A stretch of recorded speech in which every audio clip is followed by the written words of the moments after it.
Hey, welcome to Saturday Night D&D with D and Brig. Oh shit, that's me. We're live. That's you. And I gotta put Scott in the overlay. Oh wow, I'm like really behind. I was trying to watch it on your YouTube thread, and if I'm live, I'm like 20 seconds behind. You get me today, internet. I'm so sorry. Do they? I don't see him. Ninja. Yeah, I gotta get him on there. Give me just a second. No worries. I'm still doing other They have things no behind idea the what's scenes. going on. All cool. What? Yeah, let's just get all the rust out right now. I'm done. Vocal warm-ups, everybody, real quick. Obviously, nothing happened last time, but does anybody want to tell a story about what they think might have happened last time? I met a man with a hat with doors. That sounds We're like on a boat. I scared In the Gumbo. forest. Me, the only thing I remember is we ended that Blaskin and I were doing something we probably shouldn't have been doing, and we're getting caught doing it. All of these things happened except the boat so far. Did it not? I seem to remember the boat. In the forest. Of It's course. kind of a really big boat. It just floats on tracks. Yeah. That's how good the suspension is. You guys are just floating. That's crazy. Last session, lots of shenanigans. Blaskin and Gumbo got to work in the train's galley together, which resulted in a hot sauce fight. So apparently that was a bad idea. I lost. Yeah, and now we all have headcanon of this fan art of Blaskin holding Gumbo up to the eye washing station. Yeah, Blaskin, you had worked the first day. You guys are on a train, a really massive train, which is the first train and almost all of you have ever seen. And to get on that train, the seats are really expensive. You guys are taking it towards the latest MacGuffin that you're trying to find. Flint was not cheap and went ahead and paid for his seat. His seat was a nice suite on the top level of this 4-story train. It's just ridiculously large scale, and has been enjoying his trip immensely. Did make friends with an NPC that you guys created on the spot, who is covered in small animals. Seems to be ferrying them to the city at the end of this track, Garnet, which isn't a city yet. It's really more of an outpost. It's a burgeoning piece of civilization on the edge of the frontier.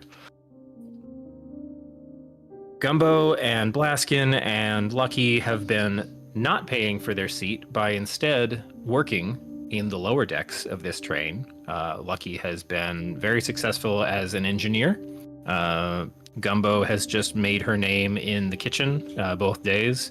And then Blaskin, having fully impressed the tenders for the steam engine in the first day by summoning an entire subcontracted group of guerrillas to do the work for them, went ahead and did that again today and tried a new job and got to join Gumbo in the kitchen and relive some of his wonderful memories of being a cook on an actual boat. That's where Gumbo got the boat thing from. Yep. The session ended with a clever use of fairy fire as some kind of forensic blacklight tool. You were exploring due to an interesting dream that Blaskin had about another warforge taking care of some very nice grounds that seemed a little bit out of place. But we're following some pipes, some lines, some wires, tracking a signal down that led to the one car on the train that was black boxed on the map that Lucky had acquired, the engine room. Blaskin, you cast Fairy Fire to identify any living creatures in the area. It lit up you, it lit up Lucky, it lit up about 20 columns and wires that ran across the ceiling, all seeming to stem from the big vault door of the engine room. And it lit up the head engineer, the blind train whisperer, Ephraim, who you could see through the crafting herpes, the glitter sparkle of Fairy Fire, was giving you a very scowling, disapproving look as he came around the corner to see you two investigating the hell out of the engine room door. Yeah, well, he sucks, so whatever. So I just looked I over know at the Scott right just popped time. up. I'm trying to get my boundary Scott board is fucking the shrinking. stream. Scott is taking over the stream. Look at me. Look at me. I'm the stream now. Why am I not getting So I want to wind back a step. We'll leave that cliffhanger there for a minute because let's rewind the tape a little bit. Earlier in the day today, Flint, your new friend with the top hat and the monkeys and the balconies on the top hat and the parrots, he, Dolmatus, stops by at like an early afternoon hour, knocks on the door to your suite.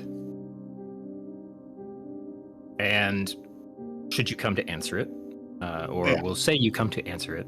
Absolutely. So I was really impressed with your invisible dog, especially once you paid me back the money you owed me for the rings he ate. But I was wondering if you might like to accompany me and my compatriots here to... we've got a refueling stop coming up in about an hour. And this happens to be one curiously available spot where it's right, we're kind of crossing into the edge of the new frontier here. There's lots of interesting critters that come kind of harass the railways. So every now and then, they've started, like, you know, they don't just kill everything outright if they don't have to, because I'll pay them some money if they have something interesting, and then I can take it to my menagerie. So they've got kind of a little way station. I was curious if you wanted to come with me, since you also seem to be a purveyor of, or an acquirer of interesting critters. And seem to have a little bit of coin. Oh, yeah, sure. I didn't have any plans whatsoever. Brilliant. I'll come rap on your door again when we're getting close. And retconning this in a little bit, there have been a couple points of, like, you know, you can get out and stretch your legs. We're taking on more water. We're taking on some non-perishable goods, additional like coal supplies and things that have been, you know, stationed out along the line. As they extended the brake line, they built these new support locations in. There's really not much there, but it is a chance to, for some of the folks who have rooms that don't have the nice balcony like yours, to kind of just wander around. It's there for maybe 10 or 15 minutes, and then everyone gets back on the train. There's only been one where they're like, don't go more than 10 feet away. We're not paying for defense here, and just get your fresh air and then get back on the train. Right. So the stop doesn't feel out of the ordinary. But yeah, so Domitus has invited you on his little excursion. Looks like there's a little bit of extra time, a little bit of curiosity. Okay. And I did all that in like one breath, so now I can't breathe. One sec. You good? Yeah, I just got excited. Me too, man. Cool. All right. He comes by about an hour later. You notice the train kind of slowing down. And yeah. We're gonna have about 25 minutes here. I've frequent flyer, you know, so I've given him a little bit of coin to just kind of take it slow. But yeah, our stop's coming up if you want to come. Yeah, of course. He'll happily lead you over to the kind of more exclusive off-ramp, boarding ramp for the stop that heads down from one of the dining cars of the 4th floor. And there's a concierge there that's, you know, handing out like little like I don't know what the word for them is. Like the opera glasses, maybe that's the word. Where it's on the stem and then it's got like little binoculars. Yeah. They're handing out complimentary opera glasses as at the disembarkation point, so people can, just kind of take in the nature. Which you're free to grab if you want. You notice Domitus doesn't even like pay them any mind. He seems to have a bit of a shine in his eye and a hustle to his step, but he'll truck it down the ramp. And this is a bit more of a built-up location than you're used to seeing when you would look out the window at some of these other refueling stations. There's about in addition to like there's a water tower and like some built-up, just stone wall fortification right around that spot on the track. You see, it looks like 2 guards that are one's sitting on top of the water tower, the other one's leaning against the stone wall. They've got some weaponry on them. They both got like a long sword on the hip, and then they're both carrying short bows. They don't look incredibly enthusiastic. They definitely look bored. They both look a bit too suntanned. But past all of that, there is like a good 50, 100 foot long, basically looks like a large, almost like a barn, just a large outbuilding, pretty simplistic outside structure, no fancy detailing, kind of a little bit removed from the track. It seems to be like they're not putting all of the ostentatious decor on it that some of the stations and the interior of the train have. And then just continues to kind of motion you along. There is just one kind of simple doorway on the short end of this kind of rectangular structure. And he has a brief conversation. He's about 10 feet ahead of you. Has a brief conversation with the man at the door who, just even from this far away, you can tell by body language, like there's very relaxed dialogue between them. They look like they know each other pretty well. The waiting gentleman seems to have a bit of a smile to his face, probably with the thought of, cool, maybe I can make some more money today. And then looks and, hey, Dominus, this is just like a you and me thing. You don't usually bring extra buddies. Oh no, don't worry. He's I think he might be interested as well, and definitely another moneyed individual. So we understand discretion. Yeah, Flynn, right? Yes, of course. Yeah. I got that sense from our, meal the other day. You like to keep things close to the vest. So, Shepley, open the door. Let's see what you got. Anything new? Anything, exciting? Anything fancy? And the gentleman who apparently is named Shepley, it's like, more of the usual. We got the wolves. They don't seem to, you've never been interested in them. Even the gooey ones. Did have this. I don't know. I haven't actually checked it out. They've kept a tarp over the cage on this one.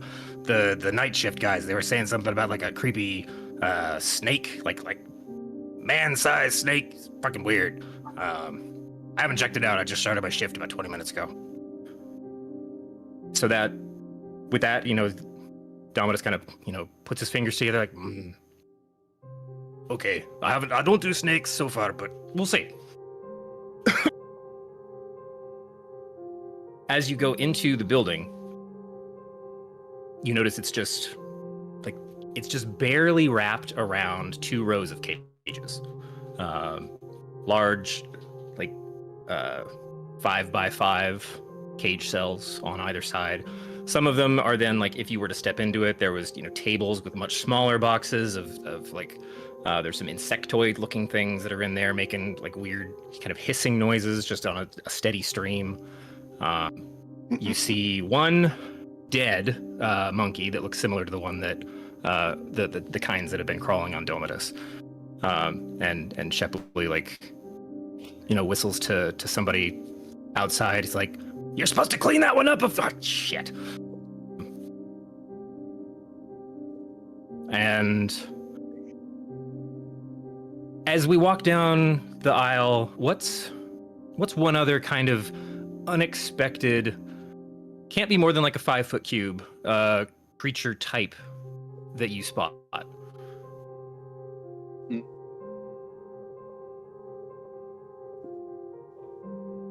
Maybe it's just like a really big, just like taller than probably me, a ram. Really big ram. Yes. Okay. Let's see, 1 to 10. It's not corrupted. What does that mean? Define what is corrupt, Brandon? He said Okay, there were let's find slimy wolves.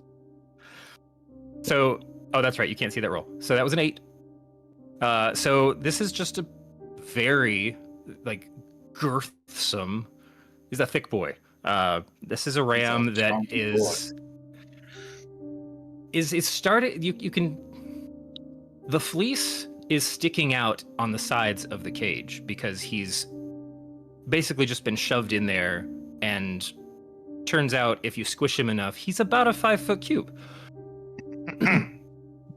The horns on the side, they do 2 spirals around, which if they're anything like the rams that were in the Dunmaro Highlands, that would be an indicator of just like rapidly accelerated growth. The more they continued to kind of follow that curve, the older they were. But most of the ones that you saw around home, they didn't really get time to go much past like a full circle. They were either slaughtered, or they fought other creatures in the wild, or they just found old age. Like, they didn't used to grow that much. So this looks like somebody left the printer running and the spool just kept going, kind of thing. Yeah, there is a ram cube in the barn as well. What a cutie. There's intense puppy dog eye going on because it has no room to move, and it tries to do this like super deep bleat, like, but it's so squished in there that it's just kind of like. Hey Jeff, thank you for the sub and joining us, brother. Appreciate it. Hey. Domitus, actually, does he? Let's see.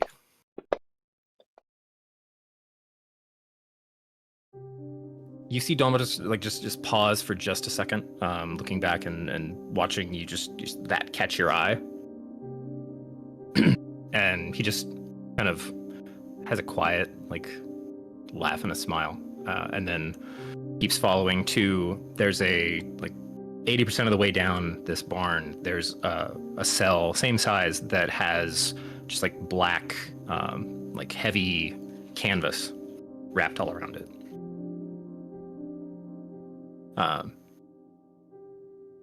Shepley gets to it first. All right, Dominus, I'm really not trying to build up the tension here. I honestly don't know what's underneath this thing. Anyway, let's just screw it. Hope it's interesting. And he's going to grab a couple jump rings on the side and pull on the side of the curtain so that the front folds away. Calsta, you had a rough night. You were out here still trying to cover some distance, trying to get back to some semblance of civilization. On a scale of 1 to 10, how many other wild creatures did you have to deal with before you ran across people? Ooh, for probably a while, at least a few weeks, I'd say. So several creatures. Yeah. So you were pretty haggard when this kind of scouting party ran across you. Things did not go well. you were in a pretty stressed out state. You were a bit disoriented. You didn't have the level of proprioception. Your body didn't feel quite yours. Still getting used to the new days. Do you think you killed any of them before they subdued you?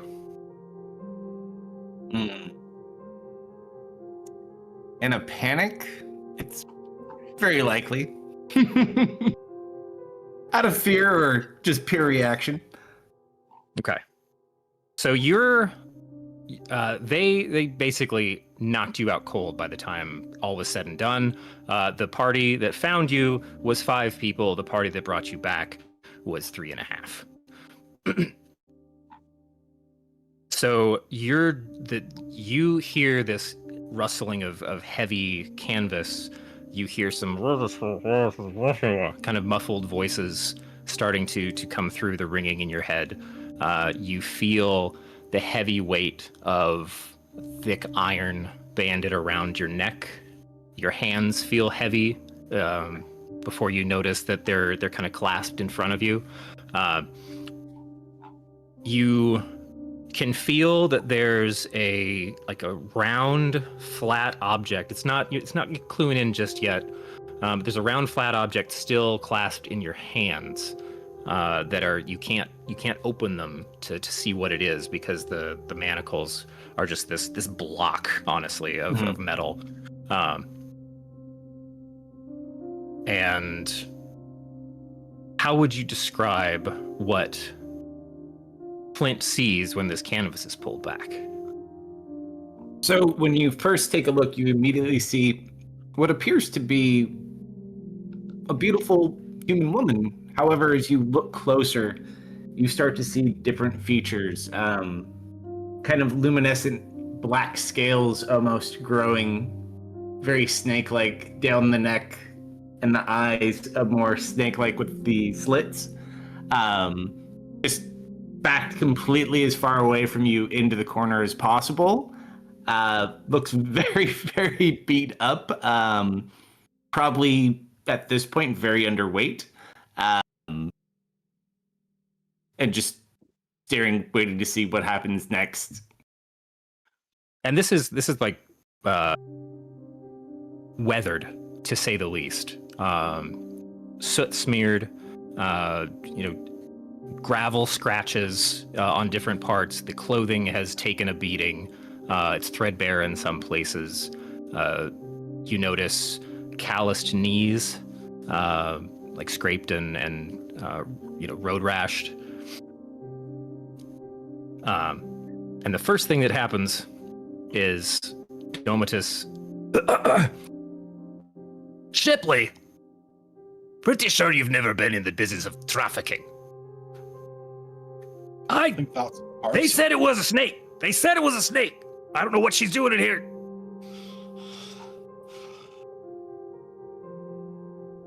And likely at the point they found me as well, I probably looked even more snake-like than this. Hold on. Like, he pulls a little sheaf of papers out of his back pocket, and he flips to one that, Flint, you see there's actually a bit of, like, blood stain on the edge. Folds open one piece of paper. This is the report they gave me, or that they made when they got back in. Okay, 2 guys. We lost 2 guys! Okay, 2 guys down. Yeah, crazy snake person. That half didn't make it. I know you're not there, but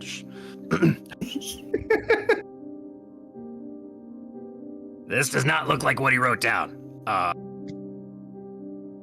Those are definitely the manacles they would have used, though.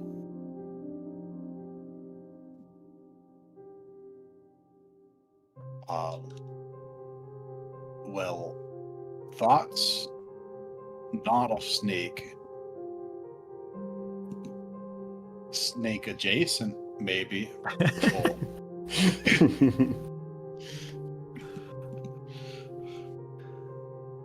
Well, does it talk?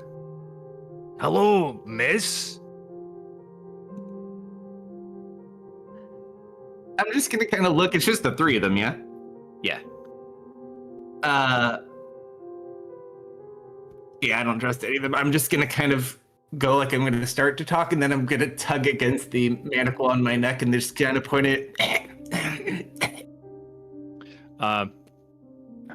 While you're, give me a perception check, Flint.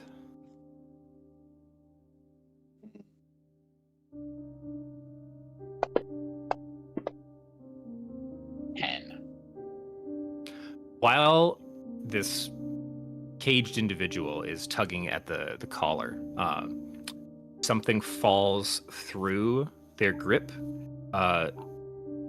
bounces off the top edge of the manacle block, and then rolls out in front and kind of lazily spins around a coin about this large. This large. I'm a camera. A coin about like 3 inches in diameter. Does a lazy spin into the dirt and falls flat. And you think it looks very familiar because it's identical to the badges of station that Tova gave you all from the Gray Circle. Is it laying in front of me? It's still in the cell. Okay. Is that yours?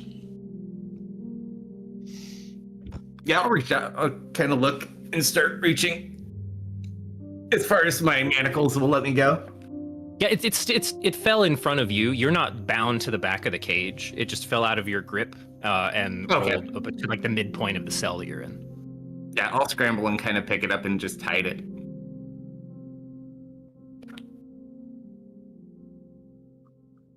Well, if that's what I think it was,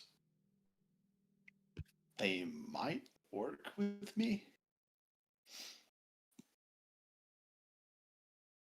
A sort of coworker. A coworker I've never met before. They work in a different department. Different branch. Hey, Dominus, I'm starting to not like this guy more and more. There's way too much connection to what's going on right now. This is becoming harder and harder to sweep under the rug. Well, I mean, but could you just, give them to me? I'll take them off your hands. No questions asked. Yeah, they killed 2 of my guys. Were you close? I mean, I'm gonna have to hire new guys. Those guys cost me like... They represent like 20 gold investment apiece. Yeah, I was gonna say, so like 20 GP. Look, Dominus, no offense, you're good business, but I don't like the way any of this is going down, and I did not expect this on a Monday of all days. Buddy, I don't want to know your name. You take this one off my hands. You figure out how to get them back out of here. I don't know if they're going to let you put them on the train. I don't know what the hell you're going to do about this. You give me 60 gold right now, 20 for each of my guys, 20 more because I have no idea what value I got on my hands, but it's already cost me something. You get that out? You that crosses my palm, I will open this door and you can take it out right now. 40. Roll me a persuasion check. This is the first time I think I've ever seen Flint negotiate a price. It was unexpected. That caught me off guard.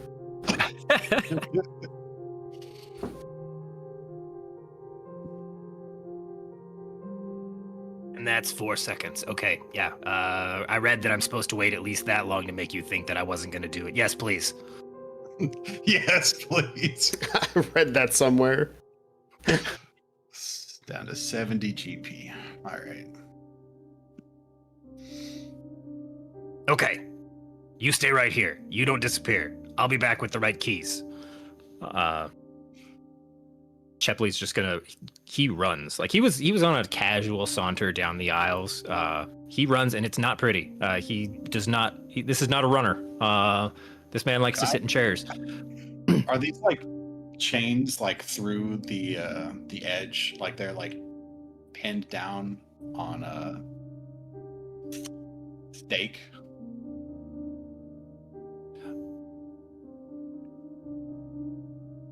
So I imagine it's just like a barred cage, right?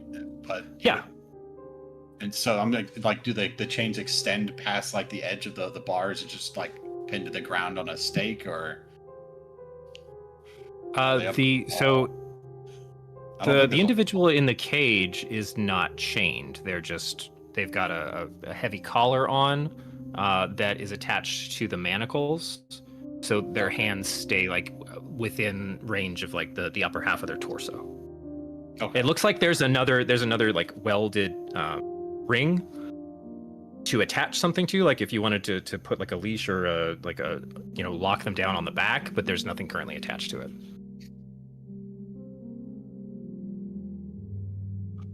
Oh man, and I'm in my nice tux, my nice clothes.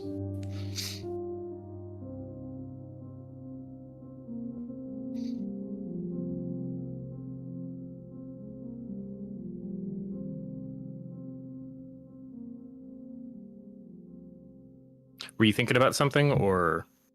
No, I just. Okay. Like, I didn't know if I should let the silence linger or if I should bring Shepley back.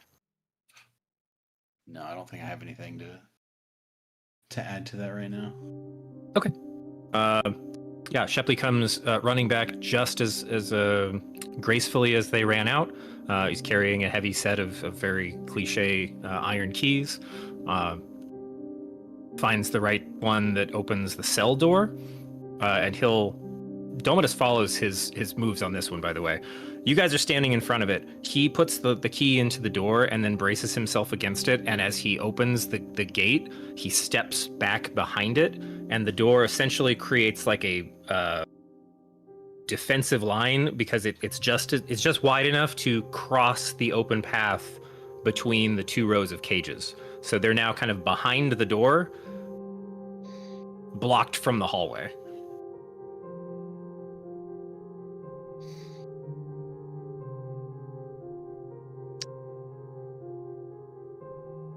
So we're free to go? Yeah, honestly, I was just waiting to see if you died. They'll look into the cage. What's your name? Nessa. Issa. Well, I think we can get you out of here. Domitus, if you know you've still got business to conduct here, I'll leave you to it. Sure, we got, I think about 8 minutes until they start wondering why I haven't come back. So, yeah, I can finish up with Shepley here. I'll let you two have a bit of a lead. I think that might be a good idea. Shame to leave that around behind, though.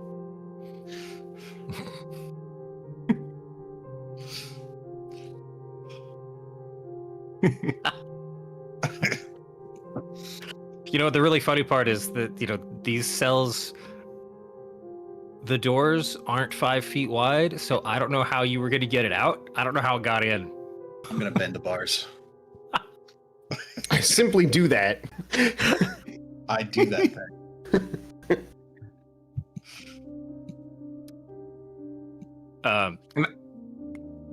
We'll need to get you out of those chains. It took my things. Your things. Well, can't she have her things back? Things. He pulls that same piece of paper back out. He lets go of the bars a little bit on the door now that nobody seems to be like. It doesn't burst out and eat your head. Flips it over. Oh. You, Okay, normally there's nothing in that box. I guess there's a closet in the first cell on your left on the way back out. We usually keep shovels in there, but I guess they threw some extra crap in there. Nissa, let's get your stuff and be on the way. Taking a shovel too.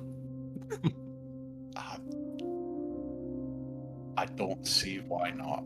They're insured. You can take a shovel. I don't give a shit. Really need it. No, I don't. You're gonna here. Hold on. He takes one key off the ring and hands it through the door to you, Flint. This is for the manacles of the collar. You're gonna need that. But do me a favor and take those off when you're like 100 feet away from me. Sure. Apologies. Gonna slowly Miss. turn the head back around. It happens.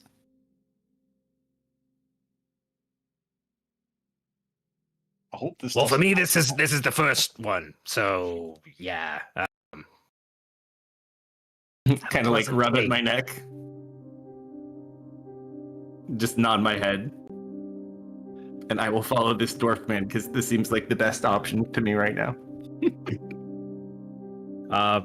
Yeah, for the purposes of just getting you guys out of the building and on your way, you are able to collect your things. They were thrown very haphazardly into the corner of this kind of very shop furniture-esque wooden closet that was constructed inside one of the cells. And yeah, it's got some shovels on the floor, and then everything that you had on your person that you aren't currently wearing right now.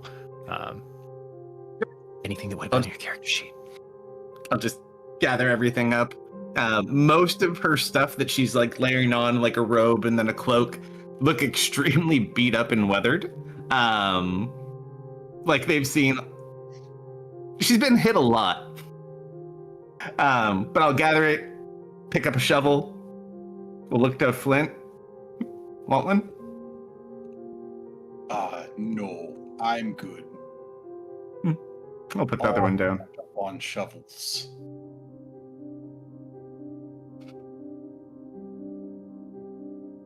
Thank you. I'll outstretch my hand for a handshake. Sure. Reach out. What's your name? Flint.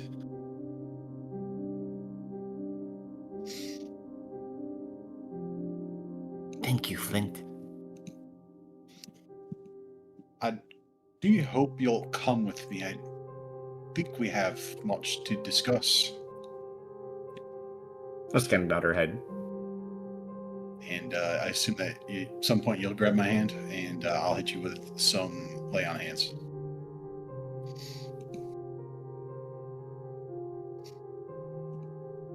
Sure. And I'll follow. Flint, you lose 2 spell slots. No, I'm sorry. Oh my god! Well, we already Oh my played. God, she steals spell slots. Who would do that?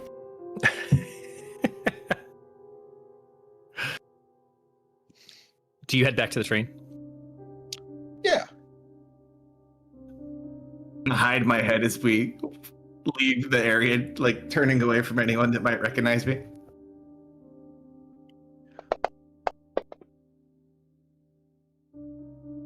Okay, so the 2 guards don't even nothing No catches questions. their attention whatsoever. They are just as thoughts. nonplussed as Head If you were to empty. walk up and just kind of flick them on the forehead, you would just hear this. Don't tell me. And as you head over to the access ramp, there's a couple of the other patrons that you recognize from the dining car are just kind of staying on that top level and enjoying the complimentary opera glasses, oohing and awing at nature in its real form outside the city walls they're used to. And only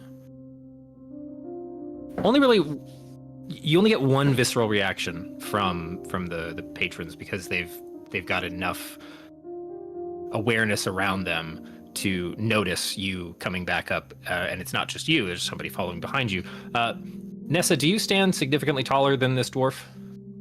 How tall is Flint? Probably like, I'll double check, but I think like 5 feet on a good day.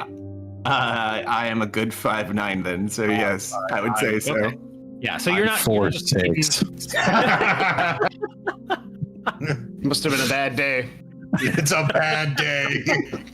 Look, it's cold. Yeah, so it's not like you can hide behind his frame. But only one person notices just a new person, and you don't see the revulsion and the panic and fear that you saw in the scouts. Or I take it there's probably another handful of humanoids that have given you a similar look in the last month or two.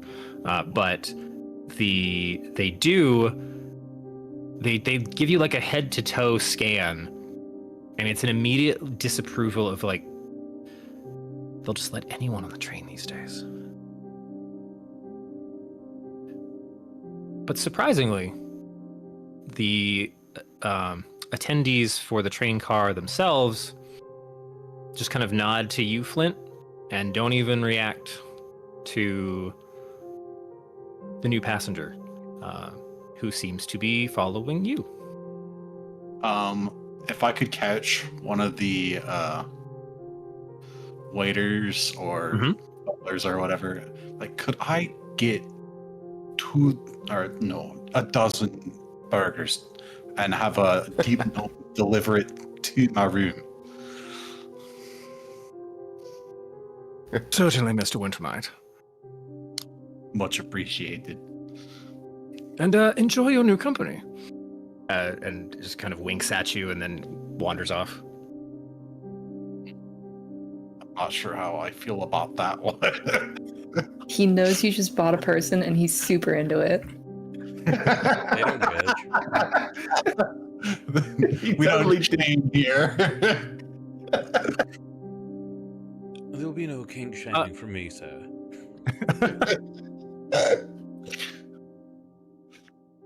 Yeah, Which means, Gumbo, you're going to get a notice pretty late in that second day that the passenger in room 327 or 427, he's on the 4th floor. 427 has specifically requested your delivery of a dozen burgers. I already fed Sponge a dozen burgers today. He wants another dozen burgers? Well, he Okay. does seem to be quite a fan of your specialty. I will take the compliment and make another dozen burgers. Gumbo. Do they not know that your specialty is gumbo? You know, my specialty isn't actually gumbo. That's just my name. And you're not there. No, they're both in the kitchen that day. So actually that would make sense. I don't like you anymore, I Gumbo. thought he was with me. Sorry, I had to wind back Okay. to before you guys went to the bunks. Your name is a thing of lies. I mean, my family made a lot of, like, gumbo recipes. And technically, they made me too, so, like... I don't believe you because the things you say are falsehoods. I'm good at making gumbo. It's just not my specialty. I'm gonna go back to cutting carrots. He's shaking his head disapprovingly at you, not even looking at what he's doing. Make more burgers. I bring them to Flint. All right. When you arrive at the room, Flint, I assume both of you have already tried to get settled a little bit. What would be the state of things when she arrives with another Sponge plate is of out. burgers? Sponge is out, having a good time. It's a dog. So, yeah, what would when you bring Sponge out? I want to mine this for something. When you bring Sponge out, Nessa, I don't think you've ever met a blink dog, much less a blink dog of this caliber. No, never. It's caliber. I don't know why, but caliber is a good word for it. And by caliber, it means girth. It's girthiness.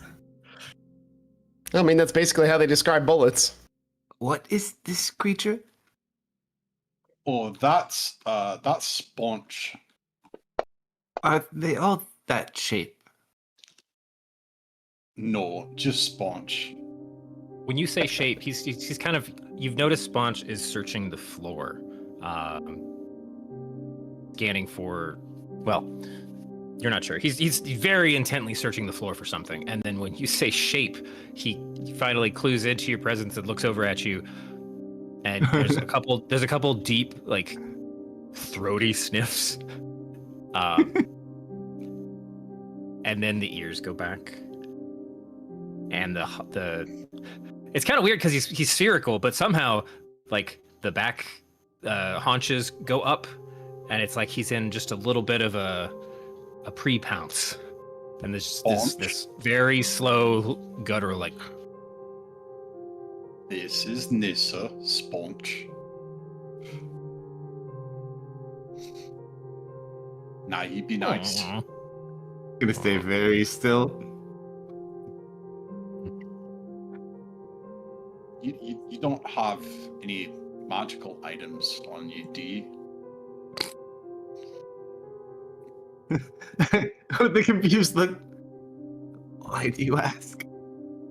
Oh, it's kind of his thing. He eats them and can kind of use it. He ate Domitus's rings the other day, and one of them was an ring of invisibility, and now he can kind of and occasionally be invisible. And then the door opens, and Gumbo is backing in with a tray of burgers. Oh yes, Gumbo. I was here like 3 hours ago. I feel like he's had enough, but you know, he's hungry, he's hungry. Okay, you have a person in your room. Hi. I have no idea what gumbo is. I've never seen anything like this in my life.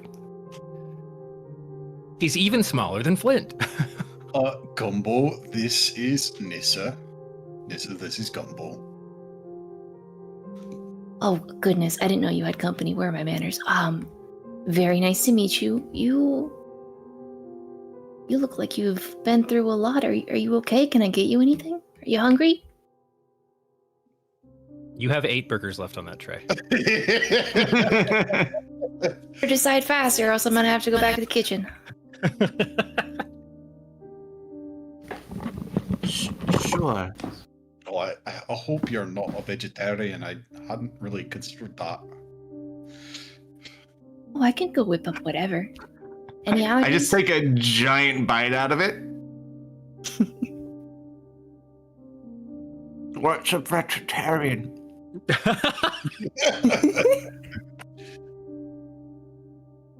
Flint, I don't know who your friend is, but I like her. What's Is there any sauce on these burgers? Oh Hello? yes. So put on the burger?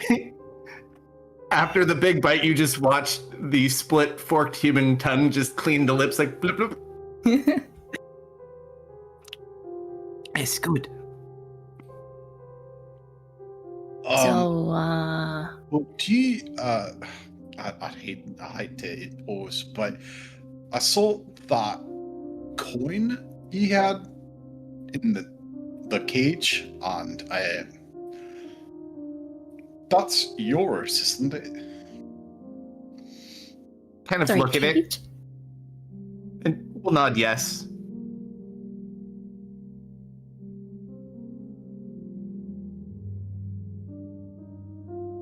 So you tell her about the cage.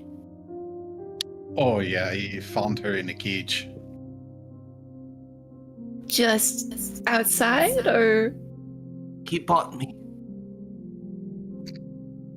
hey, Flint? Can we talk outside for a second? Yeah, Nissa, you'll watch Sponge for me, won't you? Num num num num num. Yeah, we'll go outside. Do wanna go on You the hear me balcony or loudly scolding Flint for buying a person. Sky's mic is echoing. Hold on. Did we go out onto the balcony or did we go into the hallway? Dealer's choice. Or did we go into the bathroom? Oh, that'd be perfect. No, you go out onto the balcony, which just has a sliding glass door. Yeah, we're going to the But balcony. you can see the scolding as well.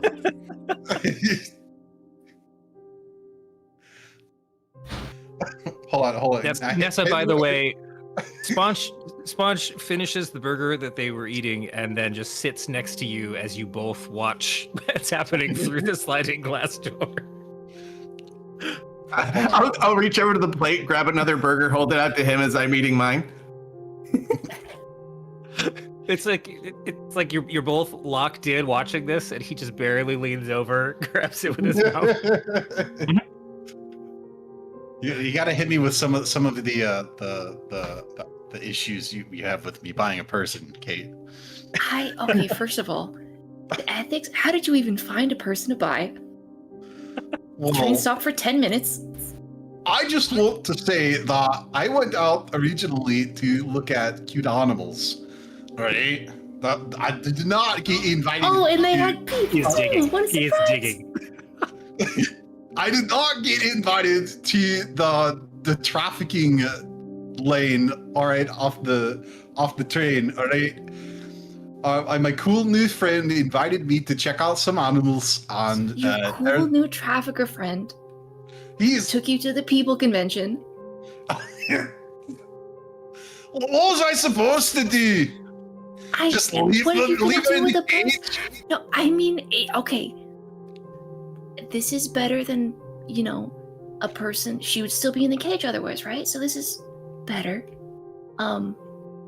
She killed some of the guys too.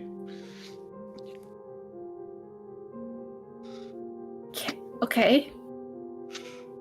Listen, I had to pay for that. All right. How much did you pay? Well, she was only like 40 gold. Only 40 gold for a person. Well, they asked for 60 and I wasn't paying that. I'm going back in there. I want to talk to this girl. Hold on, Gumbo. She has a token from like the gray circle, all right?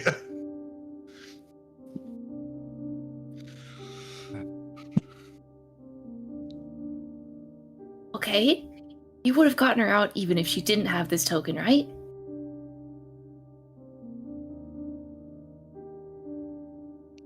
Yeah. Just say yes. Just say yes to me. Okay. Great. I hit you in the ankles with my stick a couple times. Oi, I wasn't gonna leave anybody in the cage. Makes me think of the Anakin Padme meme. You're gonna get her out, right? you were gonna get her out, right? I open the sliding glass door. Come back inside. So sorry about that. What am I supposed to stay out here? Yeah, you stay out there now. I close it behind me. It's very nice to meet you.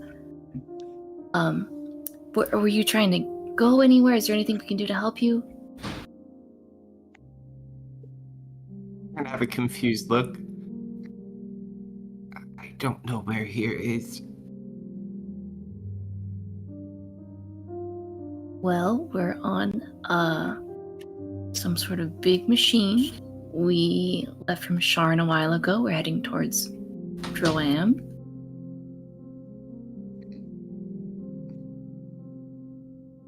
Look, doesn't recognize anything you're saying. Flint, what's this planet called again? Oh, so I can come inside now? Yes. All right. Do you own him or does he own you? Oh, basically, yeah. I kind of run things around here. Yeah, that's why I'm the one in the nice room, isn't it? It was a choice, okay? The kitchen is fun. Somewhere back down in the kitchen, Blaskin just goes, Gumbo's telling lies again. I can feel it. My ears are burning. I can't hear Gumbo, but I know. I know there are more lies being told.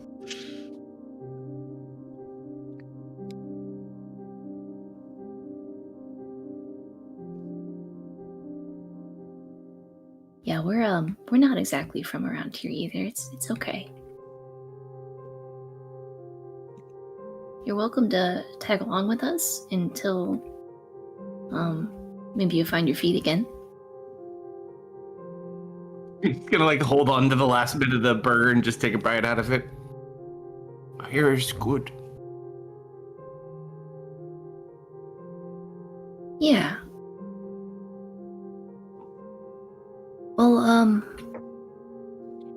Well, Gumbo, Flint, this is Eberron. right?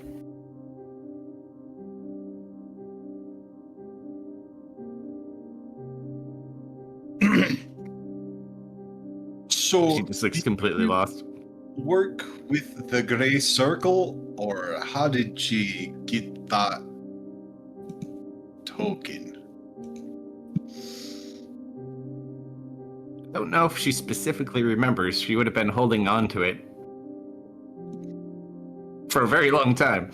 Yeah, it was gifted to you by someone of that order. I think we settled on like this wasn't something that happened recently. This was like back in your youth. Yeah, so it would have been a token that I had been given early on and held on to, and it was one of the only things I had with me through harder parts of my life. Yeah, you remember it was talking with Gumbo. You're like, oh, you know what? Honestly, the nice guy that gave it to me kind of had a similar, because you were much smaller when you were of the age where you received this. Yeah. Kind of had a similar build to the one that brought the burgers. Can't remember. It was the whole name is kind of lost through time. I think you didn't establish like any kind of quality rapport. It was just a nice smiling face, and some kind of wild, untamed white gnomish hair.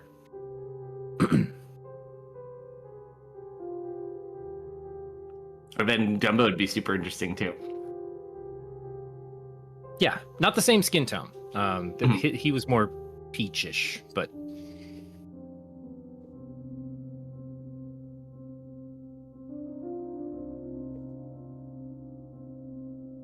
Oh. I don't. Well, I can get another bed sent up here, or I can see if any other rooms are free, maybe. I don't need a bed. What do you mean you don't need a bed? Wouldn't you prefer a place to sleep? I don't like sleeping. Ah. I can sit in the chair. Well, I do suppose that's up to you. I really insist you should at least have a nice place to rest. You look a little worse for wear. Whoa, Gumbo, you can't just say that.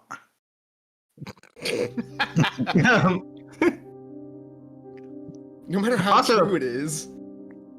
Surprisingly enough, even though my clothes are very, very beat up, thank goodness for prestidigitation. At least it doesn't smell that bad.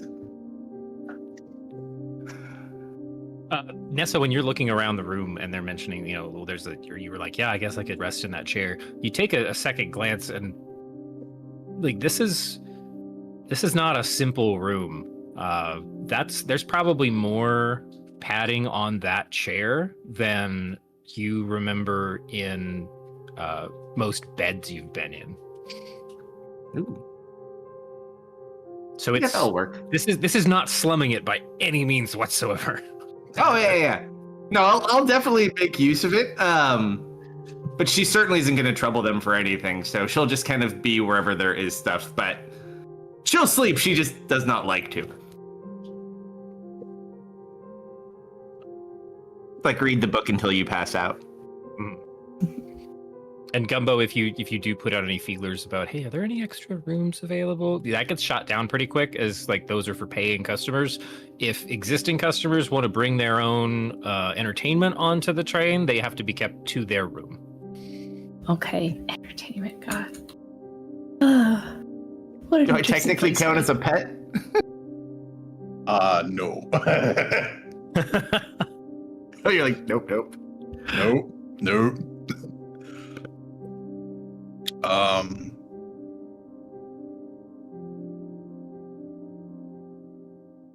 But it's a pretty well furnished suite.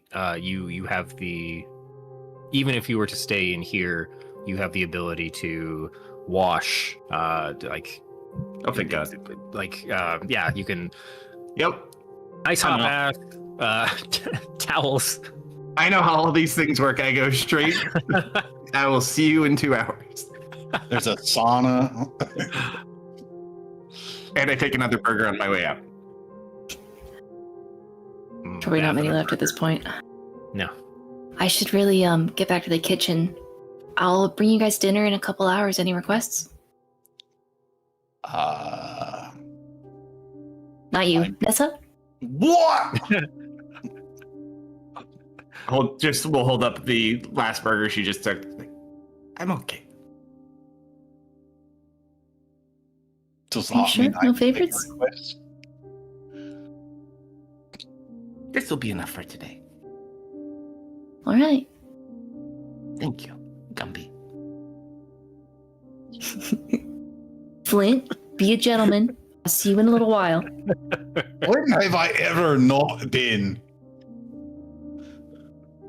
Well, there was the whole human trafficking thing. What that was? This is not human trafficking. I point my stick at you Mostly because menacingly. he's not a human. Back out I the was door. gonna say it's not human trafficking. It's not human. Oh no. People This is is just people. Shut up. regular trafficking, all right? People trafficking. This is cargo. Oh Lord. Technically, I was in a 5x5, so Listen, you've It's like the upgraded upgrade. dramatically since you got this is out. great. All right. I've probably not seen a place like this. This is probably even better than a lot of places I've ever seen in a very, very, very long time. You've gotten 2 cheeseburgers. You're gonna have to throw me off this train. Okay. Well, I'm gonna put Sponge away. Hopefully, he hasn't mischievous himself too far away. No, he actually got distracted after you came back in from the balcony. This is the first time he's realized there's stuff out there. And so he's just like glued to the glass, like just face smooshed to it. So there's like slobber all over about 3 feet up on the glass. Somebody will be by there to clean that up. Oh yeah. Just hang the little card on the outside of the door. Please tidy up. Yeah, you're able to put him away. No disastrous antics and such. I looked away for 10 seconds and he managed to not throw himself out a window. Yeah. He's just running back down the rail track. That's our boy. Oh no! Every now and then he just blinks forward about 60 feet.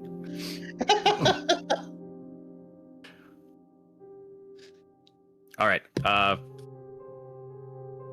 That being what it is, we're gonna jump back forward to your fairy fire has just gone off, Blaskin, and you have just noticed Ephraim's face from around the corner.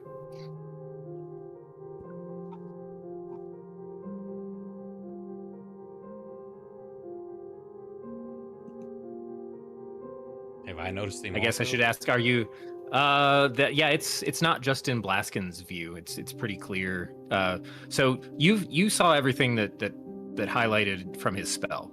So you can also see the two of you, the lines in the ceiling and some of the higher parts of the walls, and your boss, for lack of a better term. Hey, F. What's going on? What you doing on this end of the train? Going over schematics, looking at everything, trying to get an understanding of how Uh-huh. it all works. My friend here also thinks he had a dream about the train talking to him. Very common train dream. Oh, she talks. So, yeah, so he kind of listens to it like you do. Who's gonna clean up this mess that I can feel? What mess? Wait. I'm looking around. The fairy fire? I'll just quit concentrating on it. Oh. Hey, don't go casting big old messes in my... Oh, he's just trying to Engineering make some deck. light to see why better. We're not, not like you. We haven't become accustomed to that, so we still need our eyes. Make me a deception roll.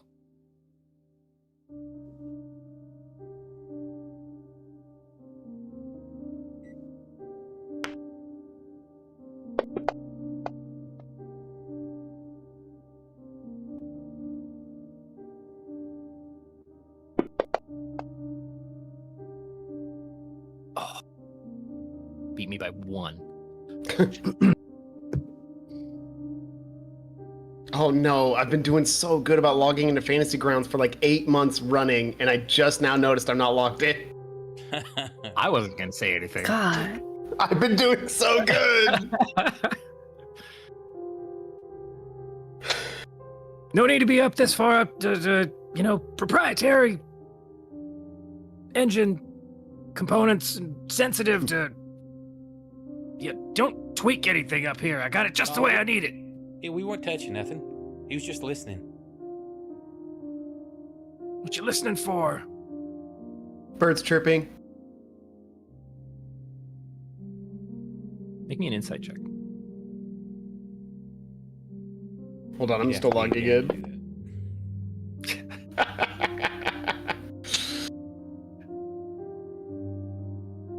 that. You're welcome to make one as well, Lucky. Me? You're right there engaged. Yeah, you're right there engaged in the conversation.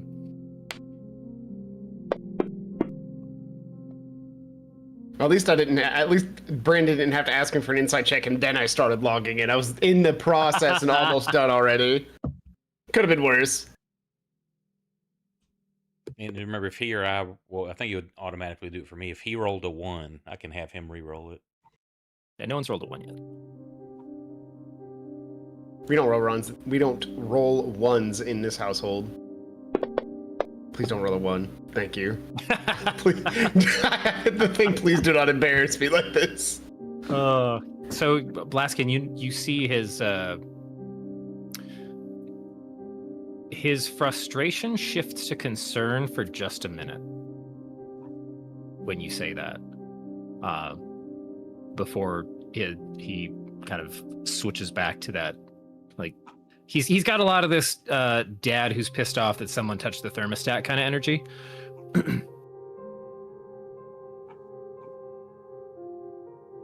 I don't know why you're down here. You were working the kitchen today, right? Yeah. Is this area You don't off need any limits? It's locked. Yeah, he's also the one that I can't remember the guy, the NPC that like screwed himself up. He's the one who took care of him and saved his life. Oh, I didn't recognize you. Yeah, I have a very like everyman face, Which he can't see. and also isn't true. I too tell lies. Gumbo does.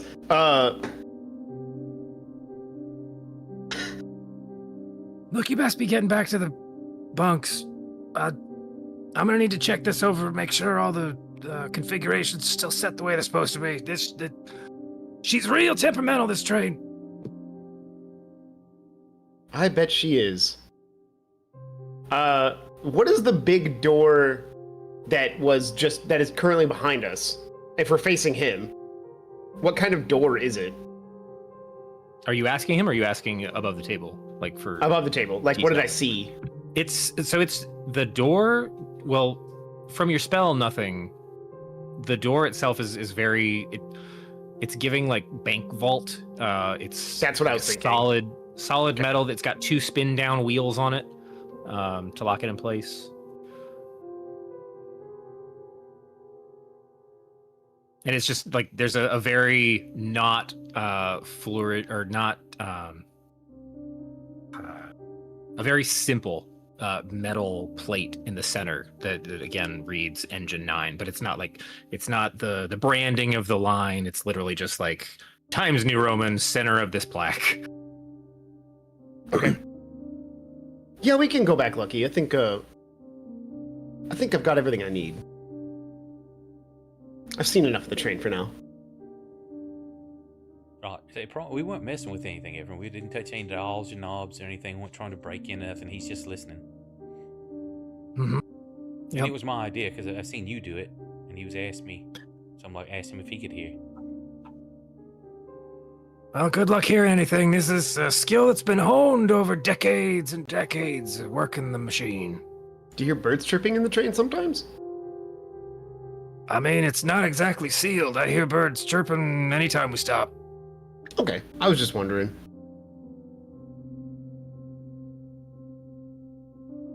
You catch just the slightest. It's very Total Recall moment. You catch the slightest trickle of sweat on the side of his face. Kill him. No, then your whole world will come crashing down. It's all an illusion.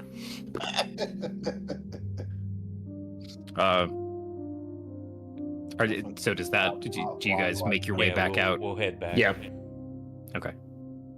You see as you're leaving, if you look back over your shoulder, he does. He like, goes up to the door. He like checks that the wheels are still, like gives them a firm shake.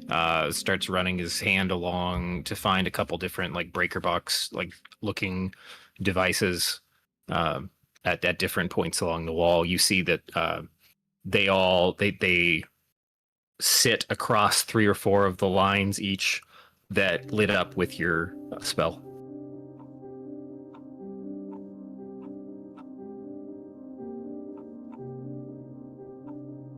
Otherwise, you that then brings you guys back to the end of the evening.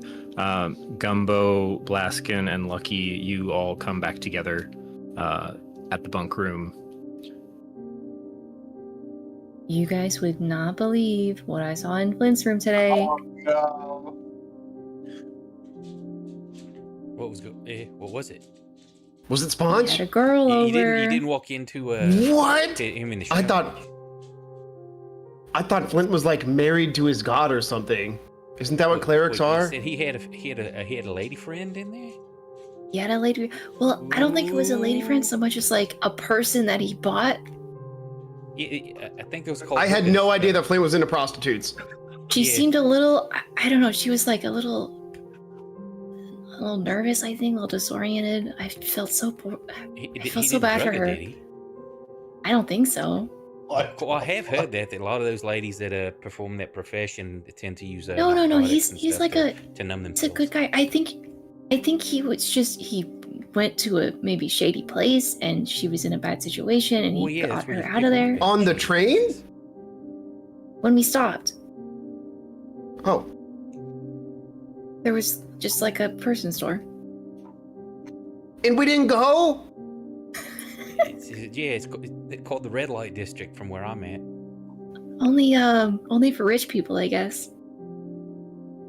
Considering we all basically, have more like- money than Flint at this point, I don't know if I that's was still the gonna case. say, we're basically magnates.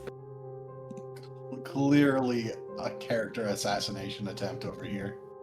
I think we should go say hi and check on them and make sure she has not killed him. It's all happy man. Did she give killing vibes?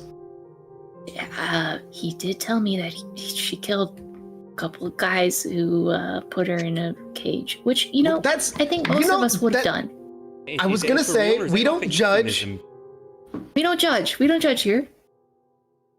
Some of us have maybe accidentally killed in the name of justice wrongly on occasion. Well, I don't know about justice on that I one. pull out that buddy. knife that I had with Gumbo earlier. All right, we gotta do something. Okay. We don't have to. Sorry. Keeping this kitchen knife. This is mine now.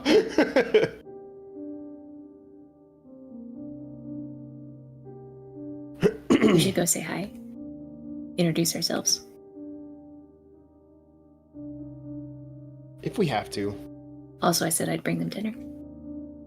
Oh yeah, we totally got to make him feel embarrassed about this. Oh my Well, fuck. don't haze him too hard. He did a good thing.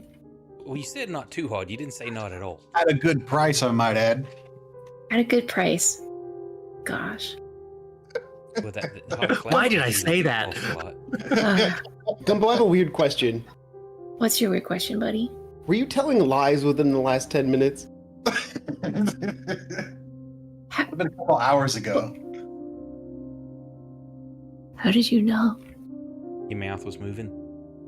I was knew lying. I knew I could That tell was when it. Gumbo was lying. I said I was the boss, and I'm not actually the boss. It's sort of like a group thing. How did you know? I could just tell. I don't know. A seventh sense. The Gumbo Okay, lie detector. I'm gonna go heat up what I made earlier today. And we're gonna go bring up some dinner for them, and we can have dinner together. You need I any thought help for in the sure- kitchen? You know, Blaskin did a great job today. Maybe tomorrow we can rotate out, or I guess we're getting off the train soon, though, right? You guys have one more full day. Okay. I thought you were going to lie to Blaskin, and I was going to tell you to roll. We were going to do a roll off. We were going to do your deception versus my insight.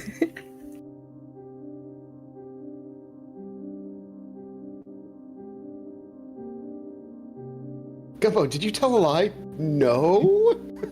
Explodes. Okay, I grab whatever I prepped earlier and I bring it up. We can have a powwow. A tray of lasagna. It's probably like a seafood risotto, maybe like a little salad. There's some fish on the side, some rolls. And you're making me hungry.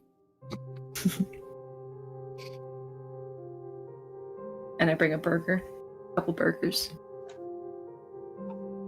for Sponge, and maybe Nessa. I'll be right back 1 second. I was just about to ask. Can't be right back. We're knocking on your door. Yeah.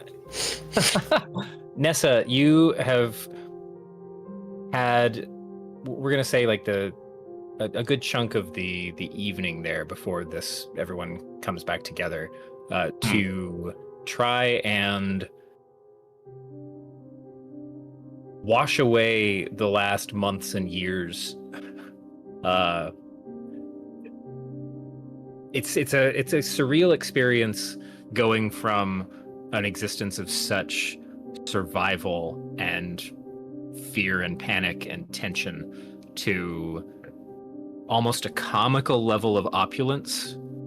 Like the things that seem to catch that throw you off are like, why are there 3 different scents of conditioner?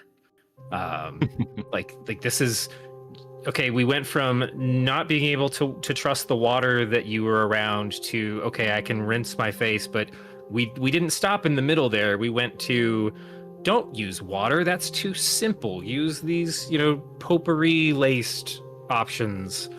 You just got out of the desert. Don't drink this bottle of water. Have a Coke. But Yeah.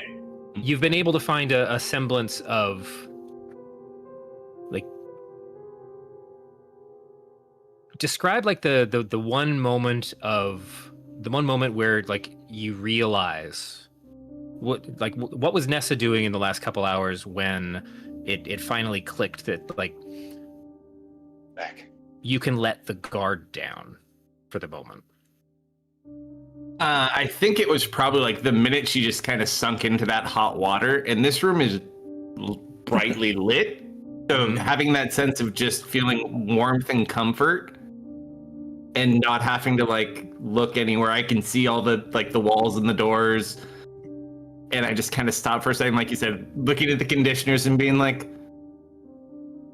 Like 1, 2, 3, and as like starts going in on like the deep hair wash, just kind of lets go for a little bit. And actually, because most of what this would be is stress based, so I actually want to roll one of these if you don't mind.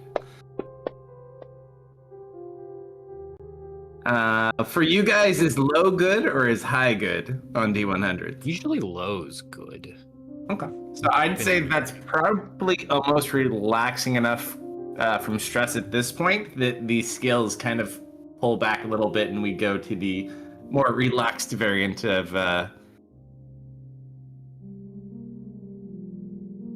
So this is going to give the impression that some of the snake-like exterior was really like when you all meet next, the first instinct is, oh, I guess I was projecting, like the viewers of Nessa were projecting more of a feral look than you actually have, because once they were able to bathe and get cleaned up and put on like just a less destroyed clothing, looks much more humanoid.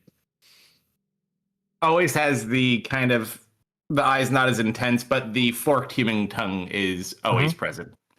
Yeah. Yeah, that would be the only question I'd have would be whoever would be there is does anyone have any clean clothes?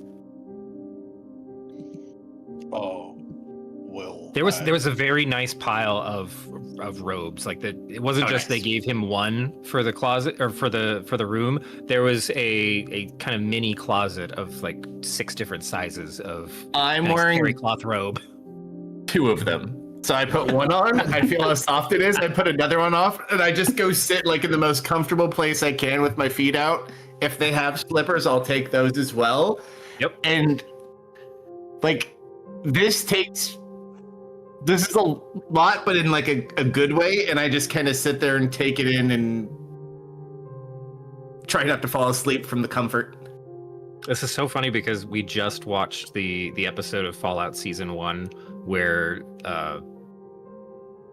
Max gets to like experience living in a vault, and he's like sitting there in the robe and slippers watching TV and smiling like doofus.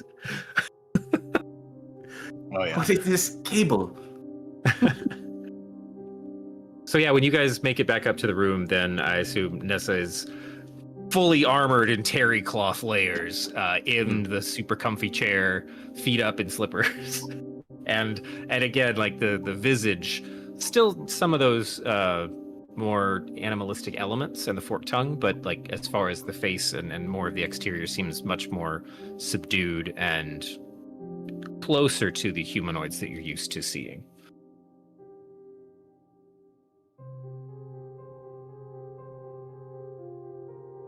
You Hello. look comfy. Oh, hello, Ganessa. You look much more comfortable. I don't know if you're hungry again quite yet, but we brought a little more food. Figured we could introduce you to our little gang. We brought a little more food, and Lucky walks in. Not him. I have like a platter floating on a mage hand, and I'm carrying another platter, and I'm making them carry platters. Yeah, I've got my mage hand carrying another one too. Yeah, Gumbo downplayed it, which is like, I'm gonna go reheat what we had, sitting around. This is like several entrees Is of everyone from your world this small? I'm a little short for my kind, if anything. Like, look at the gnome, go to the halfling, go to the dwarf. I mean, there is Blask in there too. Oh, there's a good one. Oh, Yeah, the only one that's actually taller than you. Is from this world. Kind of from this world. set up now, noticing there's many more people in this room that I didn't notice relaxing. Hello. Hi. I'm Blaskin. Nessa. I collect plants. Just nods her head. Lucky. My name's Lucky. Plants are good. Plants are so good. Hi, hello, Lucky. So, you Flint's lady friend, right? He smiles real big. Oh, Smack her with the staff. Ow. Yes, You don't have to call it that. he purchased me. Yeah, that's But you- typically how No, that no, race no, gets no, no. done. Yes, and Gumby owns him. Do what? I'm sorry, I was exaggerating slightly. We are all very equal here. Flint? Yeah, Gumbo owns him, right? No, That's no, she Flint. Don't give her weird ideas.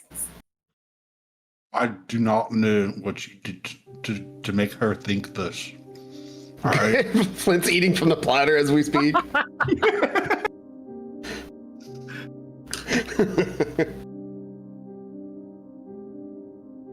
Even when I paid to take some time off, you realize a way to make it a nightmare. Flint, I tried my best to just not bother you, okay? I appreciate that, Blaskin. It's good to see you, though. My urge to be a smartass in real life is really conflicting with Blaskin's personality right now. It's good to see you too, Flint. You look rested. Oh. It's been a magical 48 hours. I'm gonna like put my finger on his forehead and like move it back and forth. Like, your skin is smoother than usual. I'm used to it being like rough. Did you get like a mud spa? Oh, yeah. There's like a pause, and then Blaskin's like, I don't like it. I like the rough Flint. I'll be back soon enough. Okay, that's good. Next time I get any time off like this, I'll be dead. What's up, buddy? Is Oh, it come on, we intruder don't work clock? that hard. Kitty Cam! Orange. You know, Flint, we could always just get on the train a second time at a point in the future. You could come back. Listen, Okay. if it ever got back to my mom that I took a trip twice without her, I think she'd kill me on the spot.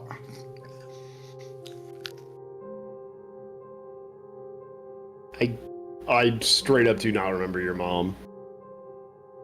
She's in charge of Dunmoro now. Sure. I can vouch for that one. Thanks. She's also a paladin. Well, I mean, we could bring your mom too, I guess.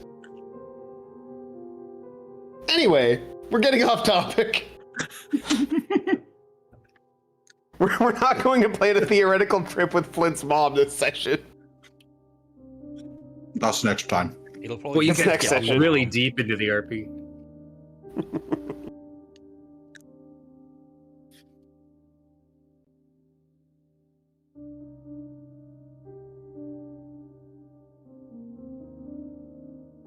Well, Nessa, like I said earlier, you're very welcome to stick around with us for as long as you'd like, but we are heading into kind of a dangerous area. We're looking for, how do I describe it? Like a thing. And it's kind of in a war zone, we've heard. So it could be dangerous. If you want to leave before that, I don't want to, get you in trouble with us. It shouldn't be trouble, but On the you train? can. No. We'll be getting off sometime tomorrow. Oh, Question for Lucky, Blaskin. I guess, question for everybody who's not Nessa. Has anyone... man, I'm not thinking of words quick enough right now. Has anyone incorporated the gray circle icon, the badge that you were given from Tova? Has anybody incorporated that into their regular garb? Not I. I would figure, wouldn't we want to kind of keep that stuff kind of secret so we can move about without being targeted or. And that's perfectly fine. I wanted to check and see if anyone thought that like, oh, this is cool, an affectation. I might actually like want to have it in plain sight. I probably want some sort of badge so that, you know, if I ever had to prove that I was. Well, no. So you all have one. Like he was given as an item, but I think he's asking so like if Nessa sees us wearing that iconography that she's like, oh hey, I know who y'all are.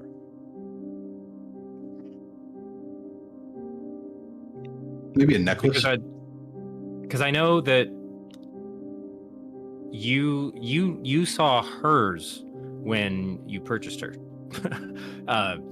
but the rest of the party wasn't there. So that's why I wanted to check and see if that would have been something any of the characters would have thought to do, but you know, fair point.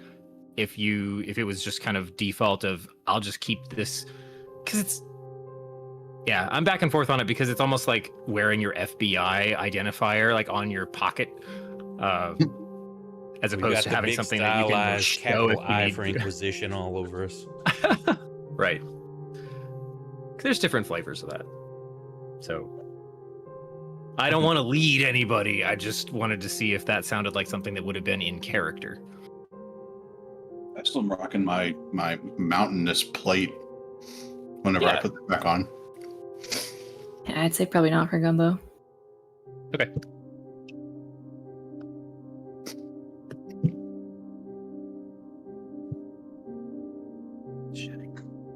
Blaston Why has can tattoos Lily from do his if they're not time here? in prison. I know, right? Flint, I keep trying to tell you those aren't tattoos. Uh-huh.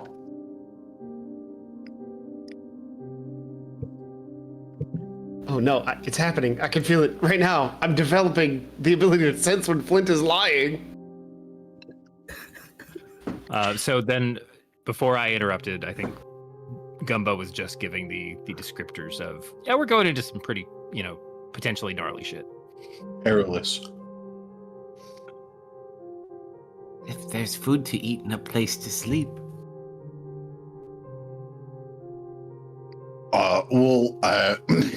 I don't know. That is the saddest enlistment in a fight I've ever heard. Did you say you There didn't like will to sleep? always be those things, yeah. Have to Sorry, sleep Lucky, what was that? eventually. I was like, wasn't she just talking about not sleeping? She does not like to sleep, but she It's technically has to deception sleep. now. So She's saying it's okay if there's a place to sleep. Sometimes there might be the cold hard ground to sleep on. I guess where we come from, we're off pretty nice. Have our own home.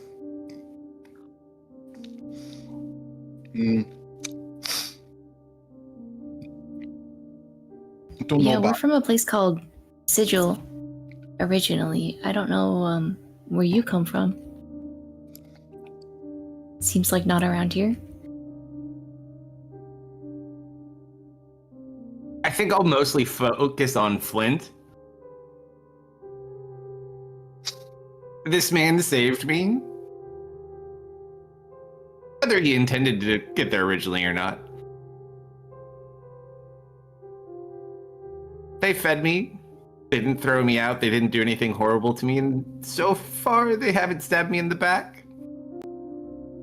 We have more in common than you'd think. Yes, I would be happy to travel with you. Well, it's settled then, I suppose. Considering Lily kind of ditched us, we do have an opening. And we haven't seen Whitewash in forever. Who? That sounds like a person you just made up. I'm pretty sure he did. Oh my god, I can sense when Lucky is lying.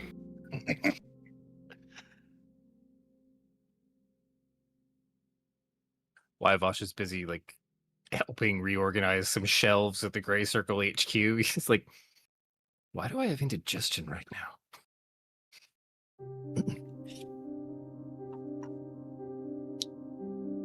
Shout out to Jack. We miss you, buddy.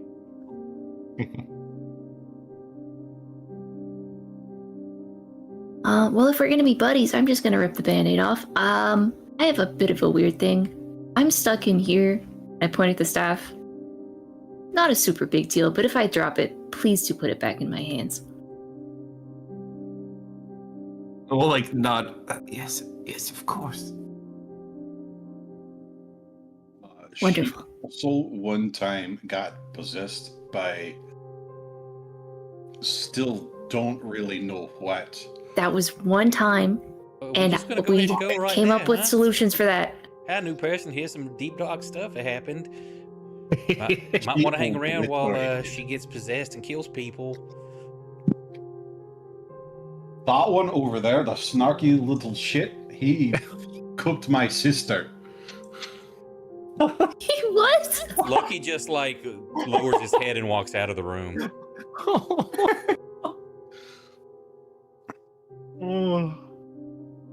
As I go by, like, here, have a pocket sausage. I've always got them, and hands you a sausage out of his pocket Who can sniff it? as he leaves the room. You like look at everyone else as you're sniffing the pocket sausage. We all like shake our head like no. Where's is Sponge still out? I don't think I brought Sponge out for this. Okay. I'll just like put it in a pocket for now, just not to be rude. From pocket to pocket. I mean, that's where it should be. Don't stink. It seems fresh. Yeah. I will ask my little dear friend Gumby here. Excuse me, is there a place? And we'll like point to like all of my horribly dirty, even though they don't stink, just like they need like soap in a bad way. Oh, yeah, I can take that down to the laundry room for you. Thank you. Yeah, honestly, Of course. for simplicity's sake, that's a service that would be offered like on the hour as somebody comes by to the rooms and asks. You know, the room service is almost oppressively repetitive. Yeah, and all I would really need is just for them to clean it, because only the one that's broken needs to be really, really fixed. And everything else, like the simple cleaning, mending things, would probably just be the extent of a deep clean. Yeah, you could have. It'd be like a 2-hour cycle from when they first picked it up to when they were back with the clean version of your stuff. Oh, nice. Be nice to put a clean version of everything back on. It's like a robe with little embroidered snakes on it, and then a tail-like cloak that is currently messed up, but looks pretty.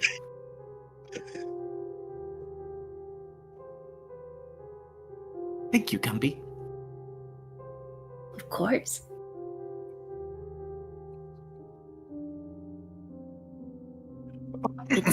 It's nice to have another lady friend around. There are just kind of a bunch of meatheads for the most part. They're nice meatheads, but they are meatheads. And a robot. He's not made of meat. Okay. Damn it! I really wanted to say I have no penis. He's a metalhead. Ah. With a smile. Yeah, I was gonna say like a shady degree, be like, I don't have a penis. All excited. Hopefully we run into This is a lot better than the a last town. few days. This is great. hopefully we run into a town or something. We can maybe take you shopping for necessities. Nissa, can I ask you a question? We'll look up. Yes. Oh, how did you end up in that cage exactly?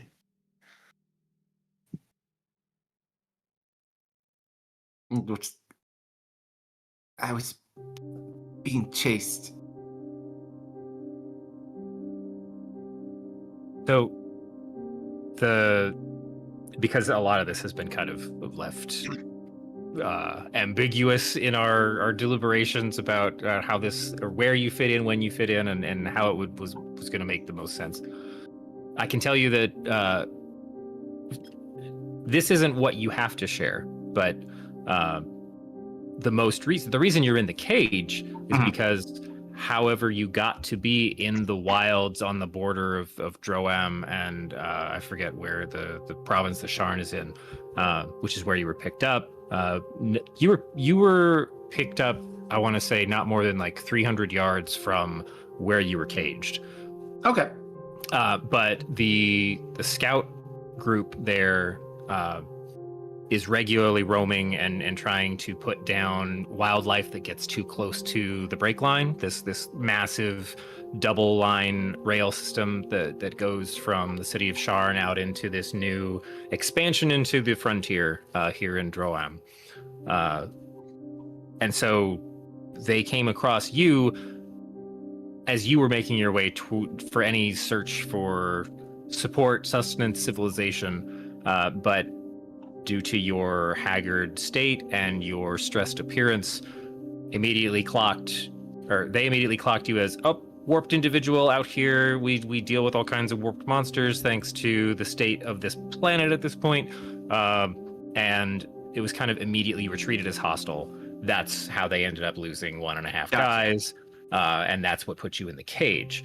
Anything you want to put in Nessa's description before that, that's up to how you feel like you made it back. But I'll share with them the truth of kind of what happened, explaining that I was just looking for something to eat and got attacked and fought back, and that's it. I mean, as you should.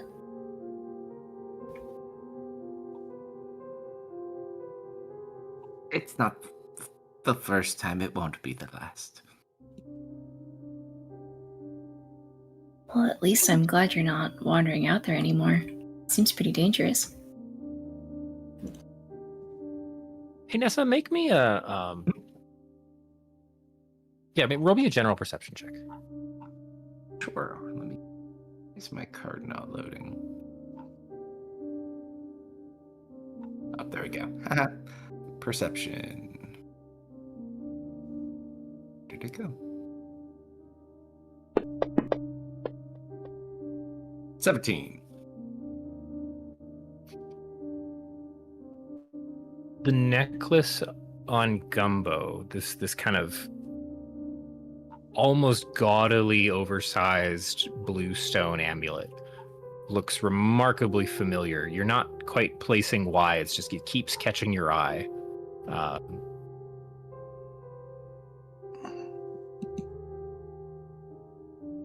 You swear it's like you're getting this vibe that you know you've never met Gumbo before today, as far as you can tell, but you're getting this really familiar vibe, and your eye keeps being drawn back to that just like spot of color. It's kind of like stare at every so often.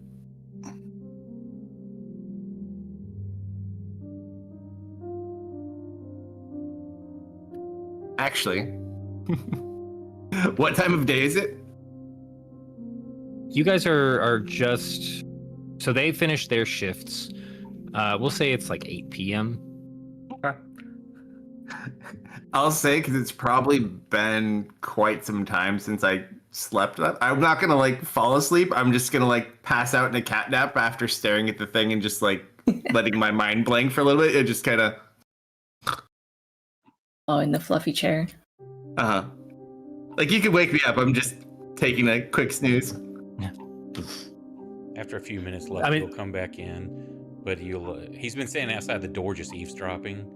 But you see him, he's like kind of wipes his face a little bit, and he's got that red ring or that rim under the eyes where he's actually been like crying.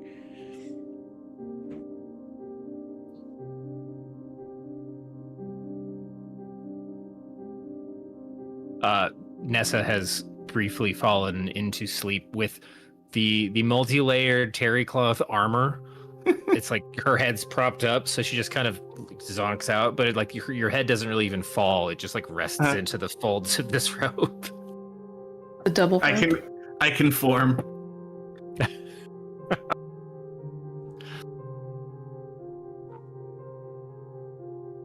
Lucky just starts eating all the food.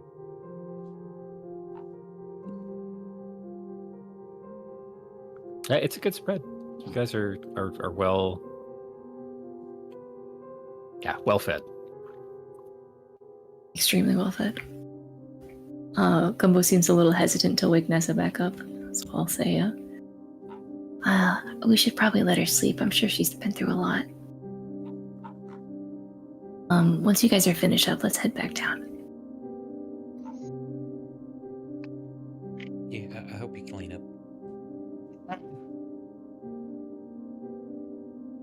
Also, Lucky, I'm sure you didn't mean to cook Flint's sister.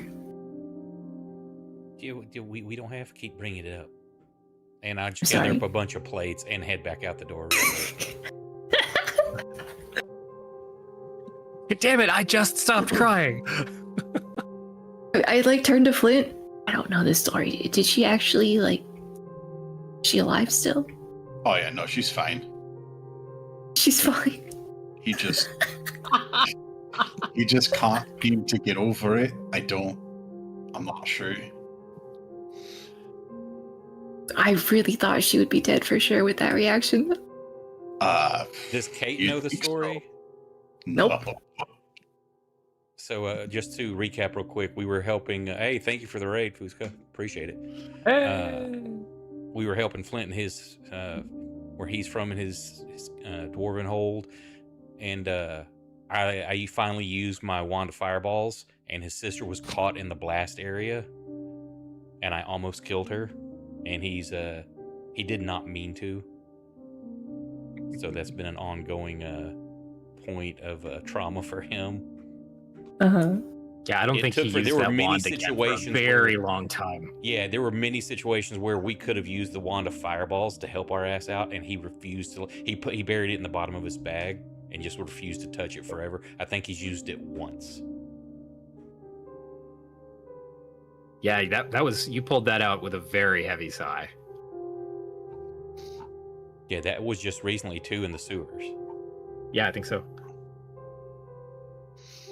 That one kind of surprised me, honestly. It's like,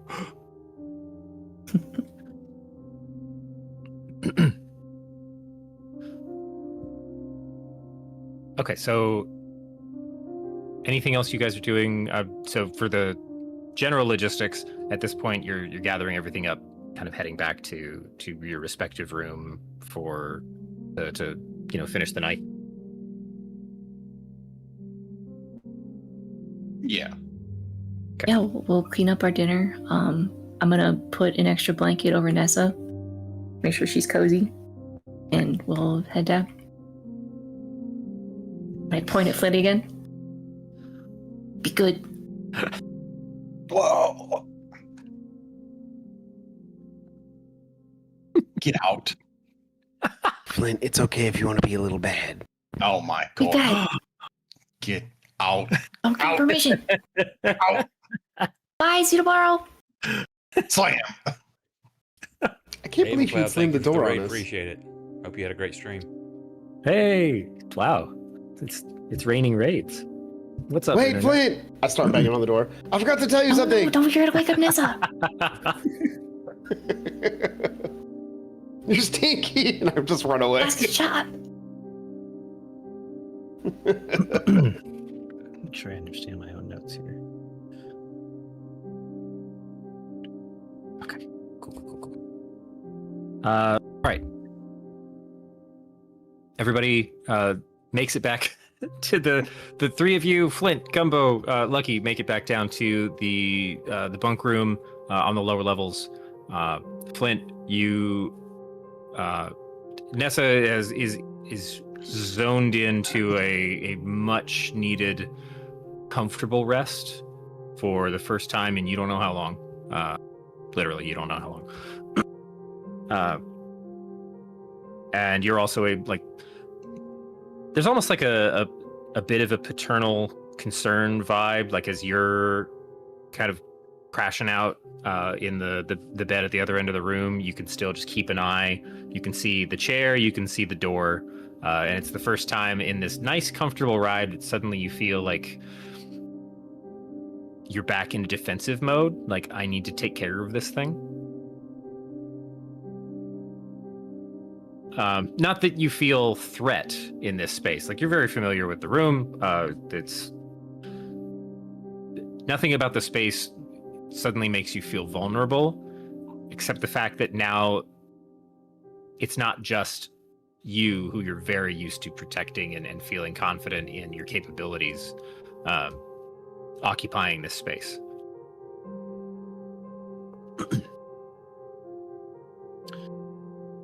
Everybody beds down for the night. Get a... I think the only thing that a long rest is going to do is reset your portent dice, right, Lucky? Would nobody else actually use spell slots for anything today? Nobody's using anything. It's just me re-rolling. Wasted a pair of 16s. Well, don't re-roll yet. Because you get attacked before morning comes.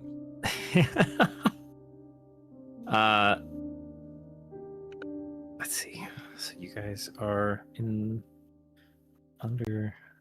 Okay, so this is 3. There's 2. So just checking something.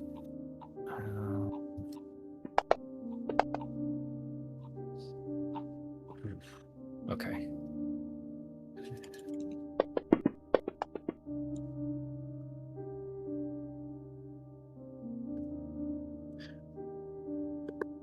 All right. Middle, like, well into the night. We'll say, like, it's 2 a.m. So honestly, in the morning. Around 2 a.m., Flint and Nessa, give me a... What would this be? Hold on, I'm going to check your character sheet real fast. This would be...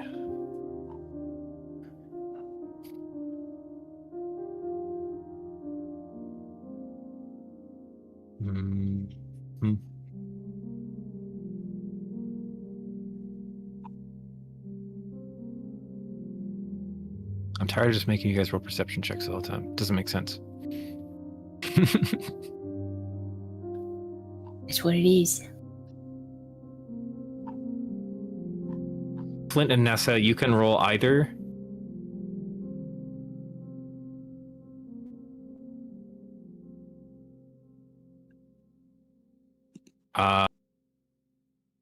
What am I trying to think of? Lower DC perception, higher DC insight.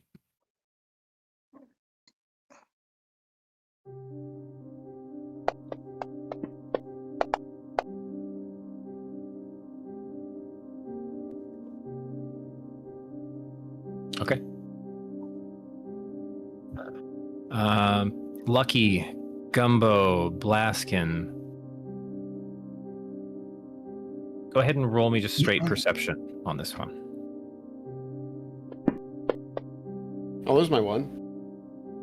If it helps, I do not sleep tonight. Also, don't forget our passes, if that matters. You stay awake? I have, Well, it doesn't matter. I have aspect of the moon, so I don't have to sleep if I don't want to. As long as I'm just kind of chilling. Okay. But you didn't mean that to be like, I'm up pacing around, just like... No, I'm probably just in my bunk, like, reading, but I'm aware of my surroundings. Dear diary. You would not believe what Flint did today. Flint bought a snake. Basically. Oh, Flint's a snake charmer. I'm gonna send mail to his mom. I can't wait till she meets his mother. Yeah,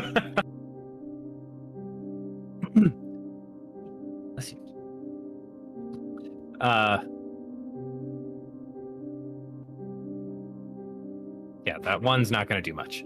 You want to see what it means. You gain the benefits of longer rest. You spend all 8 hours of doing light activities such as reading and keeping watch. Okay.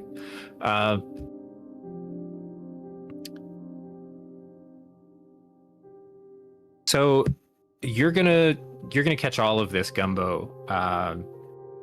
Lucky,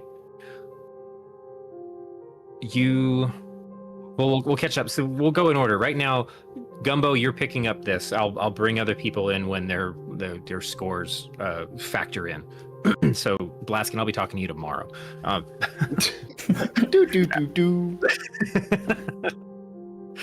You're sitting in your bunk reading, and you hear two kind of heavy, destructive impact. You feel a bit of vibration, but not a lot because the whole train is vibrating as it moves along the tracks. And there's kind of steady rail noise that comes up through the floor because you guys are exposed in different spots through gaps, and the fact that some of it's just mesh flooring and all of that stuff. There's nice exteriors to the train cars, but there's a lot of, it's very breezy in the lower decks. But you catch two kind of destructive impacts where there's a bit of vibration to the car. You can hear like the bend and kind of squeal of the metal, and some of like the scattering of some shrapnel, and a couple kind of more organic collapsed bodies. I want to say footfalls, but it's more like landings, not necessarily graceful landings. In fact, two of them rolled a really bad landing. But immediately you kind of spring, like you haven't heard this noise happen whatsoever in this train car, and most of the other bodies there in the bunk room are like just exhausted, asleep. Lucky you just start rousing because of that noise, but it's more like it pulled you out of a deeper sleep, and you went from being in a dream to, okay, I'm like, I don't want to open my eyes because I'm super tired and I could be convinced that I didn't hear anything. Like you're still coming to, so you're not fully functional and conscious. But Gumbo, that was just plain as day. Like, okay, what the hell just happened? What would your first impulse be? I think I turn my eyes on and go for a ghostly gaze just to see if I can see what maybe landed on the train. And what's the range? 30 feet. 30 Not feet. super far. 30 feet. You see one outline just at the edge of your vision. You're looking down the train. So your bunk is in the furthest car back. If we're saying like the back end is away from the engine room, and the front end, the direction that you guys are traveling, has the engine room itself. So you're looking down towards the front, and so you from your perspective in that room, kind of effectively out in the hallway, you see one humanoid shape, looks to be about 6-ish feet tall, kind of doing a quick almost push-up launch off of where they had been prone in the hall. You see through everything. See through solid objects. You have dark vision if you don't already have it. This special perceive objects as ghostly transparent images. Okay, yeah. So you see the whole like X-ray view of the train system. It's not, you're not just picking up like predator vision of like that's a living thing. So you see this individual kind of pushing themselves back up, and they grab this large slab of I don't know what you can see as it's ghostly, but they grab this large slab of metal that was you notice was actually underneath them when they landed.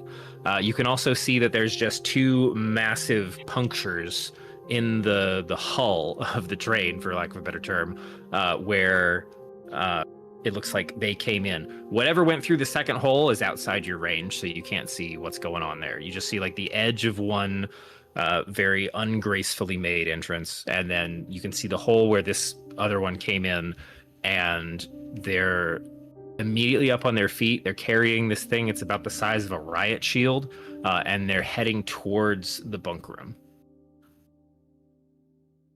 Well, that's not good. Lucky Blaskin. Wakey, wakey. Yeah. What did you just do? What was that? Someone just landed on the train. That wasn't me. I start tapping Blaskin's glass eyeball. Ting, ting, ting. The one you're tapping turns on and the other one stays off. Well, how's it going? Well, I'm having... I don't know why I have bedhead. I don't really sleep. Blaskin, I think that's a bad guy. As you say bad guy, is your ghostly gaze still on? Yeah, 1 minute. They have made it all the way to the door, the one accessible like walk through space of the bunk room, and they take that riot shield and they immediately slam it up to the door jambs, and you see like little latches on the side flip around, and then your ghostly gaze gets a little bit whited out as these things suddenly like spark to life and make a very quick kind of weld burn, which the Blaskin, this pulls you fully out of your reverie, and gosh, names. Lucky, you pick this up as well. That slam immediately pulls your attention and a couple other people in the room over, as you then have to shield your eyes because there's just this white hot phosphorescent like flash as someone has shoved a big piece of metal up to the door that you normally walk through, and the edges have like sparked and fused into place. They bark an order that, you know, wasn't in common, so you didn't immediately pick it up, and you hear the feet continue to run down the hall.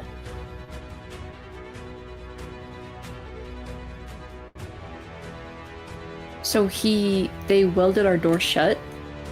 So you didn't have a door, you had a door frame, and they just slammed a big piece of metal up to block it. Was that... Did somebody put in a work order? No, I don't think this is supposed to happen. Lucky, meet you on the other side? Yeah, I'll try. I can get everybody up, but I'm gonna need about 10 minutes to make a door. Unless we got a fast door. I don't think so, bud. I'm just gonna dimension door. Wait, what's the dimension? What? Yeah, I take Blaskin and we dimension door. Can you only take Past one? it. Can't remember. Yep. Okay. Yeah, I guess I see them do that. I'm like, yeah, and I dimension door as well. Okay. And you guys are headed towards what's your target? We got to warn Flint. Probably. Are they heading figured we towards could just... where Flint's going to be, or the opposite direction?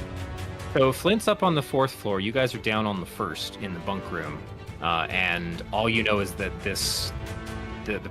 whoever just blocked the doorway to the bunk room continued down forward in the train.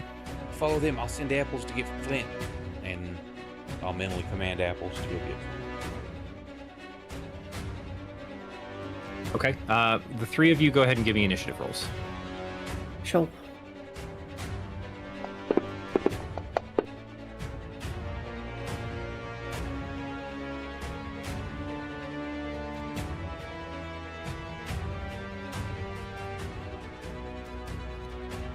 And I don't have... I'll have to fix Nessie being in the tracker. Let's see. Party sheet. There we go. Full initiative, Scott. Oh, whoops.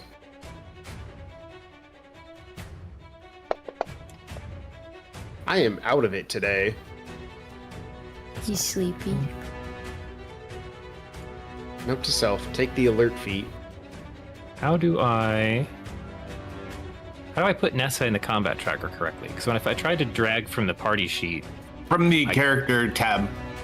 So go to characters, find Nessa, and then drag the combat tracker. Well,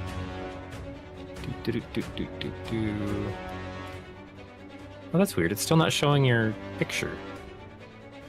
Like everyone else has an icon. Oh, There might be two. It's because you have a portrait, but you don't have tokens. Does anybody else have tokens? Let's see. If I go to Gumbo, I sure said I have tokens on mine. Well, if you open up your portrait, the little one, if it's not showing flat token or camera token, you should be able to drag it down to that square. Okay. Well, just so, yeah. Then at least you're in the combat tracker correctly. It just doesn't have a token for it yet. Okay. Then we're gonna pause there for a second. You guys are let me confirm. Your dimension door target is where? The other side of the just door. past. Yeah, just past the door. Okay. So you land Like 5 feet. back. Yeah, you bamf from where you are in the bunk room out into the hallway. You can see. Are you still keeping up your ghostly gaze, or are you back in regular? It's only spectrum? 60 seconds. Yeah, it's probably running out by now. Okay. Maybe a couple more seconds. Blaskin and Lucky, you'll, or was it just the two of you that are out there so far? Lucky, did you say you were doing something different or going in a different direction? No, I'm gonna dimension door as well, because the only thing I can do, I can fabricate us a door to get everyone out, but that's gonna take 10 minutes. Gotcha. No worries. So the three of you bamf out into the hall. You're coming back into the regular visual spectrum, Gumbo, and you see that the welder who had locked you in is just now kind of reaching the end of the hall and starting to turn around like one of those. They're short corners. It's not like they're making a full 90 degrees and going in a different direction for a while. It's like these weird little jukes that the hallways make to move around different objects here in the guts of the train.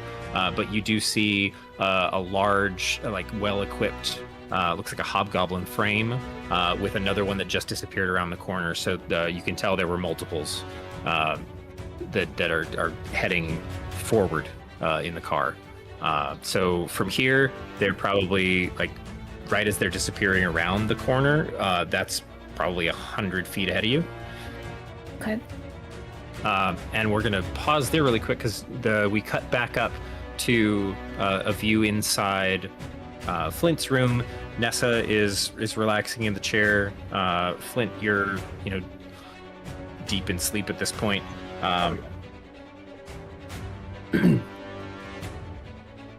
So you wake up because a cold metal barrel prods straight into your chin. You open your eyes to see a goblin holding a similar looking device to some of the weapons that were being manufactured in the Phoenix Manufactorum back in Sharn. It's pointed straight at you, and another one is standing kind of off to the side. So you see the sliding glass door has been pulled open, and another one is standing off to the side, just kind of holding another rifle aimed at Nessa in the chair, still looking over the this marshmallow. This big clump of robes and blanket. And the goblin that's got the rifle aimed at you just gives you a You're not gonna make a sound. You're gonna point me towards where all your jewels and gold are right now. It's robbing the brokest guy on the train.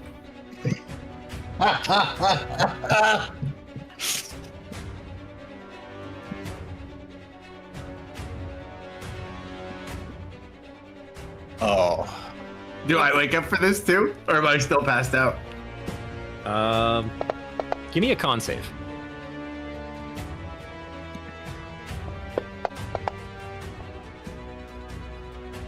24.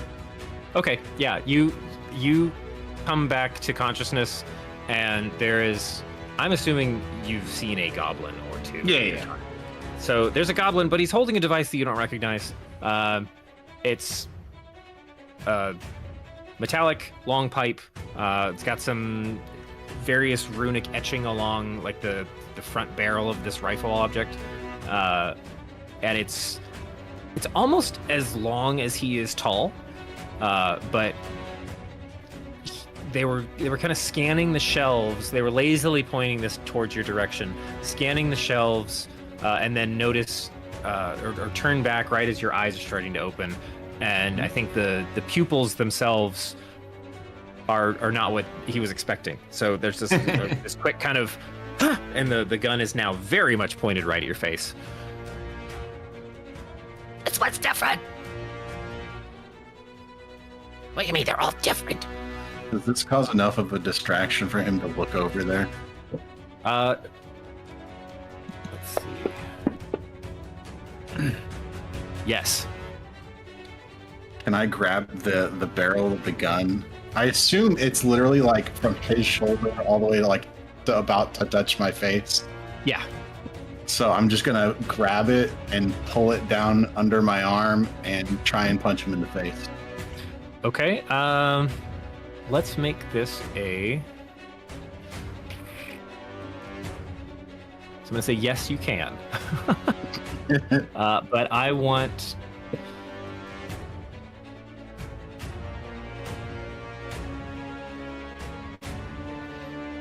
I want to put your. So you make me an athletics or an acrobatics, and I'm gonna have him. Hold on, let me just. Do the numbers even help? So.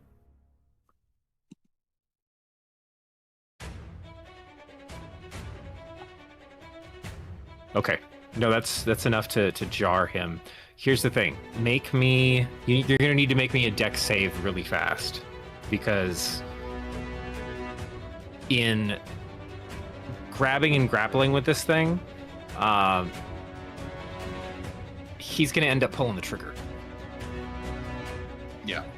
Oh my god. You yanked it forward, causing him to pull the trigger. I mean, you gotta move it away before, you pull it down. So you can unseat him with this, but okay. That's fun. It should be with your aura on as well, so... 15? +3. Yeah, make sure you have the farm going. Give a sick one-liner too while you're at it. All right. So you're gonna take a grazing hit as you're pulling this out of the way, just because he was a little touchy, and had kind of a death grip with his hand. Not following good trigger discipline, was already like on the trigger as opposed to like just waiting to have the conversation. So what you're gonna see from your perspective is the runes that are etched in the barrel.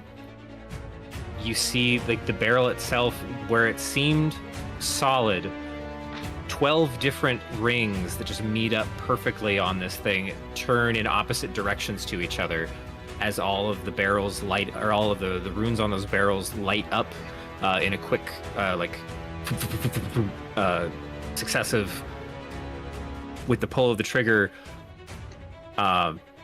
and then there's kind of a collapse and a shine of light back towards where the trigger was pulled, and a lightning bolt is going to go off, grazing your shoulder.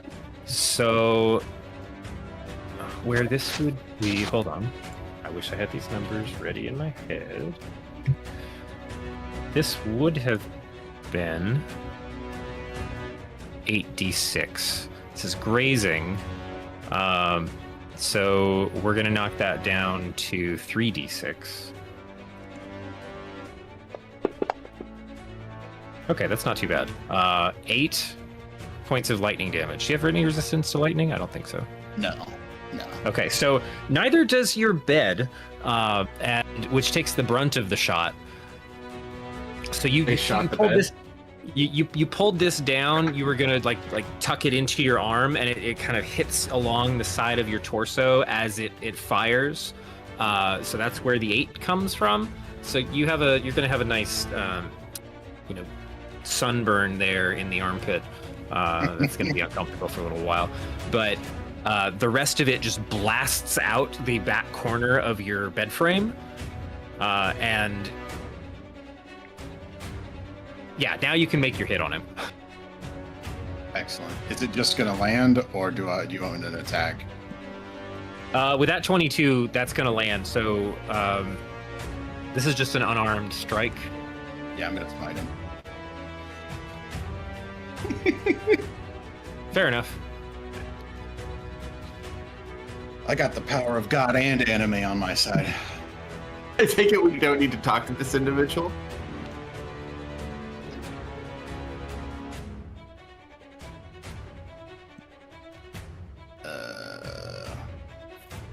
Ooh, effect added. Don't have an unarmed strike. on Typically, my unless you're a monk or something, you can do 1 point of damage plus your strength modifier. So, and then you're gonna light that shit up with a divine smite. That strength modifier is looking real beefy right now, Flynn. Yeah, Can you do that on a non-weapon? I just don't have the like option, like the Yeah, in your actions tab. yeah. Right.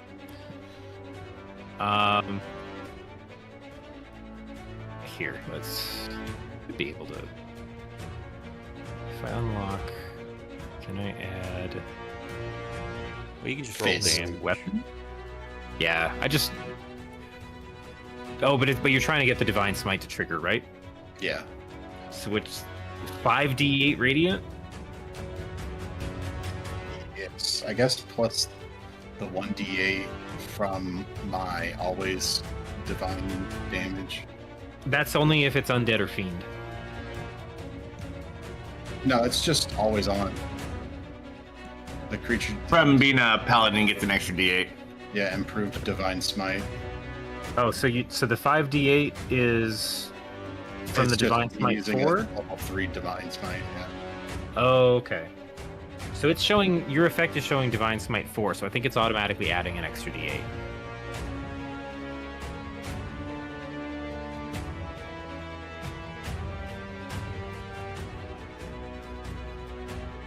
So Maybe you said you were doing it at level 3, right? Which is going to be two more I guess d8? yeah, I guess technically I would not have to add the extra 1d8. I clicked one level too high. Okay. So in total, you got 4 or 5 d8s on The this. total is 5d8. Okay. If I'm just hitting for 1 plus my strength, it'll be 6. Yep. So we're really splitting hairs over nothing here. Go ahead and just roll. What's 5d8?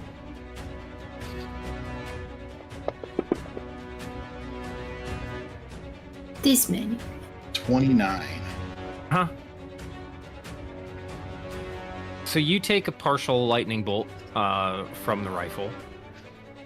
Your bed is never going to recover, and you obliterate the goblin standing over you with a pull and a punch. This is a backhand from God, as his head just snaps like nastily back over a full 180 degrees on his shoulders. I think there's you get some extra pull from the fact that you just took a massive like singe of a lightning bolt directly to your torso as you were pulling down. So there's like muscle contraction that just like the whiplash and then the punch. He's over. Like that. This is a former train robber in half a second. Hey, thank you for the raid, Obi-Dub. Appreciate it. Cool. I may have overdone it. You're next.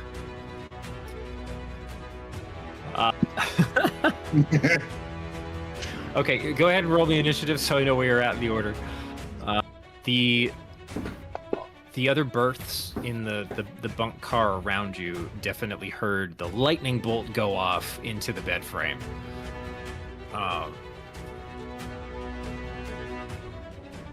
Definitely wasn't sleeping in my armor.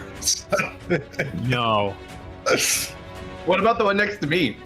Yeah, so I think he's gonna be holding back tears. seeing with that just going down, I'm gonna need you to also make a dex save. Because What's it for?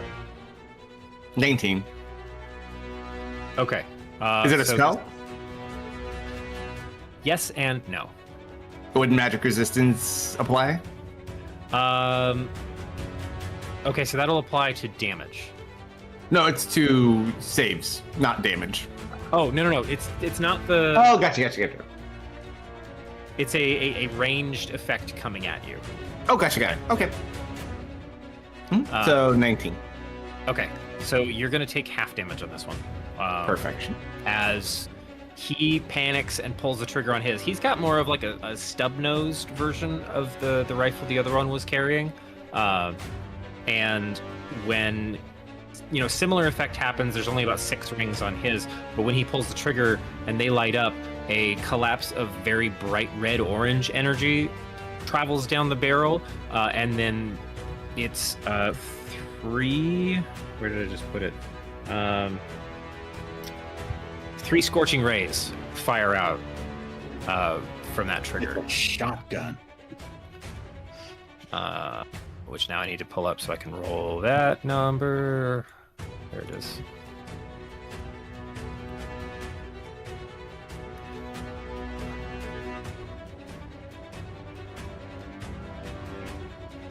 Okay, so 1, 2, 3, 4, 5, 6. 19. So you take 9 points of fire damage. Unfortunately, 1 layer of your terry cloth armor is now light. He went too far. Can I take an action in response when he's done? Yes. I would like to look down for planning or for logistics. Sorry, I'll let you get right back to that. For logistics purposes, he was about 10 feet away from your chair. Oh, perfect. I'm just gonna stand up, look at the robe, look over at him. Oh, dare you! And I'm going to cast a guiding bolt right at his face at level 1. Okay, go for it. Would be, let's see, guiding bolt. 23. Oh yeah, I should. I'll get for the attack. Combat map up here in a second. Yeah, because they're not even in the tracker yet. That's fine. Yeah, 23 is definitely gonna hit. And that would be for a total of 13 damage. I think that's gonna be enough. Yeah. These guys were well armed, not well armored. It's yeah. Do you want to describe the demise of robber number 2 to a guiding bolt to the face? Absolutely. So I see this going on with Flynn, and then all of a sudden the second shot goes off, hits me, my robe, and I just instinctively just like reach out, and it just fires almost unwillingly and just smolders like right in the middle of the head, and he just falls over. And I look at Flint with like embarrassed. Well, I didn't mean to. They didn't get you, did they? I'll look at my wound. I'm fine.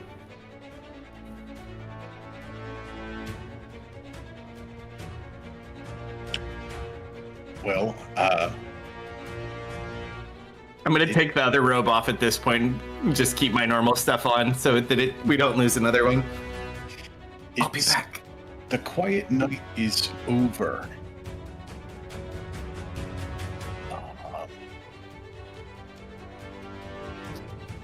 I'm gonna let Sponge out. Sponge, go! Nice. Nice. So, So, just gonna eat those goblins. Nessa, give me an initiative roll so that we know where you're at in the tracker. Yeah. We should feed the goblins to Sponge. Free. And then I think Sponge was currently in the pets tab of Blaskin, correct? Yes. Yeah, move him because I over was the first person to spend time with There him. we go. Okay. Flint, you've got Sponge in your pets list. I think that means you'll be able. Yeah, it was new as of like a couple months ago, I think. I think it's new because I've never had pets before. Well, also Oh, probably there you go. this before. You've never had to look for it. I was gonna see if his table. I don't think his table's listed on his character sheet. Shoot. Oh my god, he is a chonky dog in this picture. I have to take a picture of this now. Oh, okay. The table is under notes. So give me a D4, and that's how many rolls you'll make on his quirks table. 3. Okay. Do you see the table on his notes tab? Yeah. You just want me to click roll 3 times on it? Yes. I think it's coded correctly. Nice. Okay, Sponge gets an acid spray attack.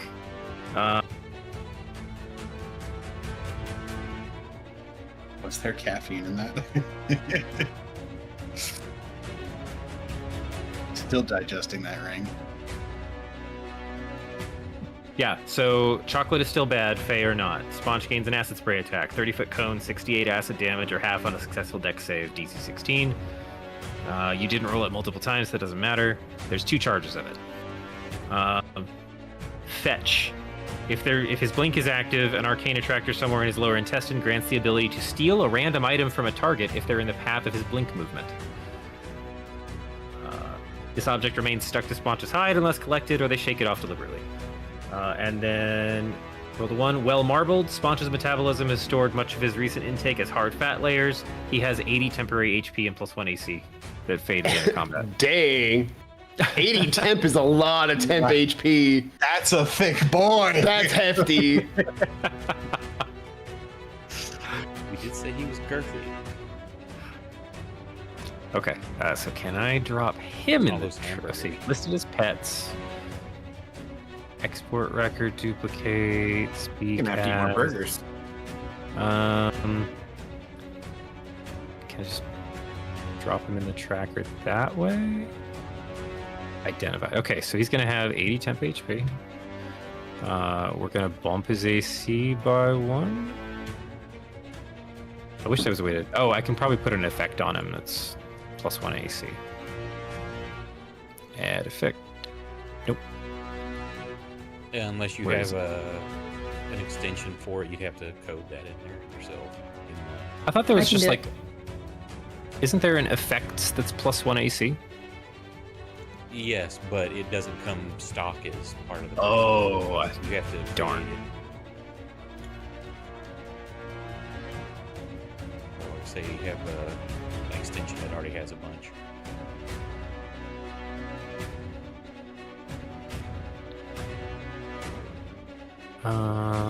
Here, I got it. I'm just gonna use Oh. my bracers +1. Okay. Nice. And then, yeah, the other 2 are just rollable. Yeah. We can just use the dice for it. Okay. So Sponge is out. He's in the combat tracker. He's going to use your initiative, Flint. So he should also be 16.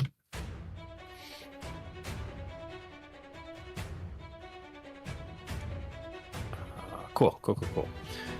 All right, everybody's got initiative up. These are different. These are a couple separate map piles. It's one per train car, basically. So let me put 2. Okay, there we go. I just want lost and found. Maps. There we go. Okay. So here's the rooms car. Let's see. Can I share? I think I just drag it to chat, right? Yeah, let's do this.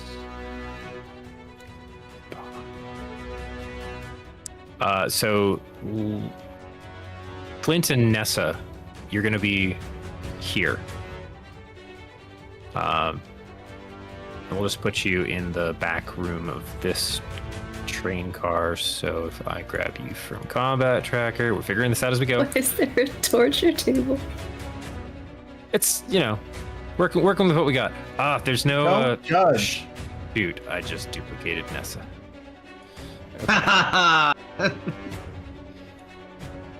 You're Not invisible again. on the map because you don't have a token. It shows I have a token to me. It's weird. Hold on. I don't see you in the corner of the map anymore.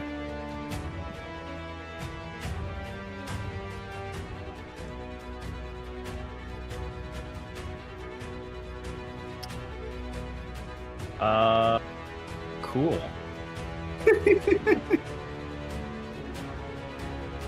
The server disagrees with you. It actually won't let me update the token. It only lets me update the portrait. Weird. Okay, let's see. If I pull your sheet up and I say unlock this, and We've been in a prison Oh, wait. car the whole time.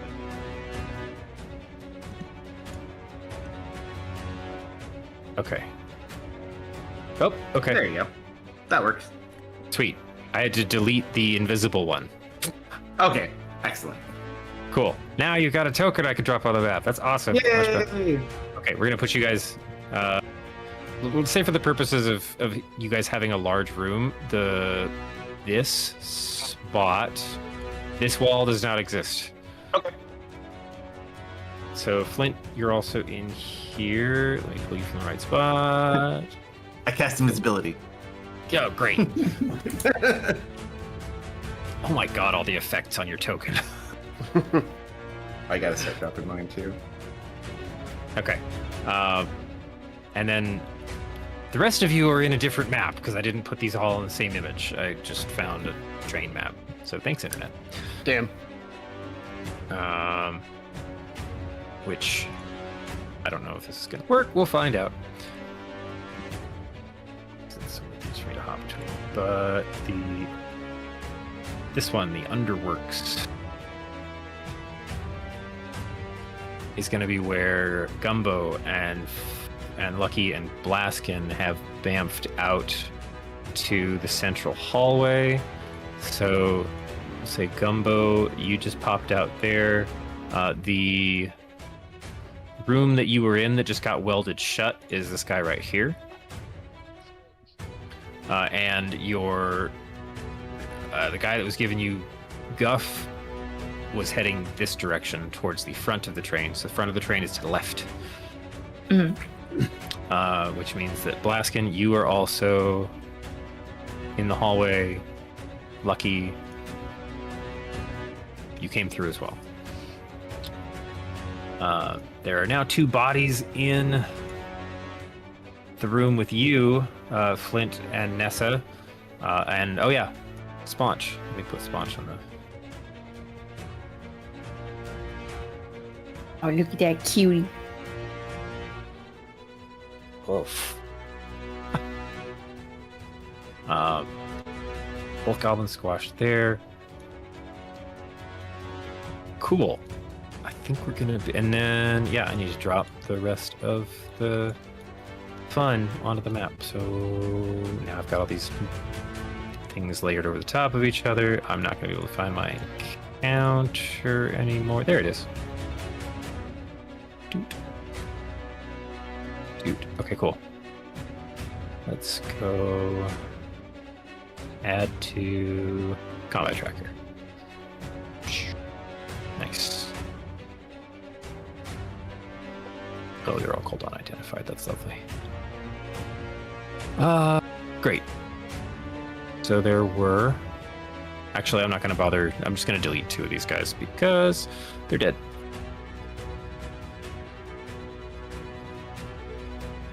So... Yeah, I just need to identify all of these. Sorry.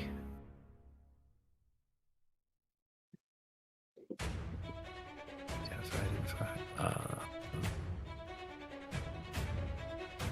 Good. So then we've got him on. Next time, Brandon. Pre-game planning went on with that. Okay. So we've got him just around the corner. I'll go ahead and make that one visible, just since you just lost that one around the edge. And you knew there was another one running with them.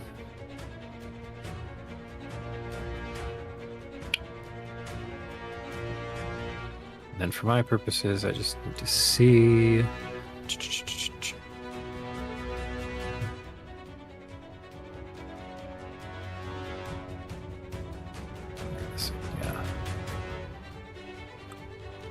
And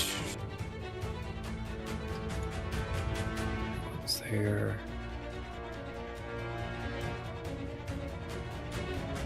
Oops. Okay, adding resistance. Cool. 313. I'm missing. While you're doing that, I'm gonna get some more water. Be right back. Cool. Yeah, no worries. Okay, I think that's gonna work. Yeah.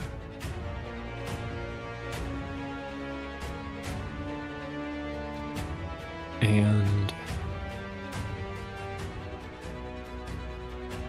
nope. Hey, Blaskin. Yes? Is it weird that working in the kitchen was like our version of resting, and this is our normal?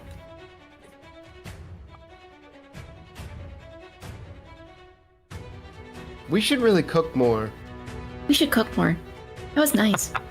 He says that like in the saddest way you can imagine. Because he's like, I don't want to say you're right, because that would mean we kill a lot of people. We're gonna invest in a portable grill. Okay. We are at... Can you believe Flint paid to rest like we did? I know, right? Weird. Okay, so let's see. Based on initiative, Sponge and Flint, you would be first up. So because something's beating you in initiative, you hear after the blast that happened in your room, there's more chaos happening in the hallway outside. There's a couple other passengers you can hear kind of calling out, like, is everybody okay? What the hell? And all you hear is you think you hear Dolmatus, but it's not like calling for help. It's just more just like cursing under his breath. And then yeah, they're gonna move that way. Okay.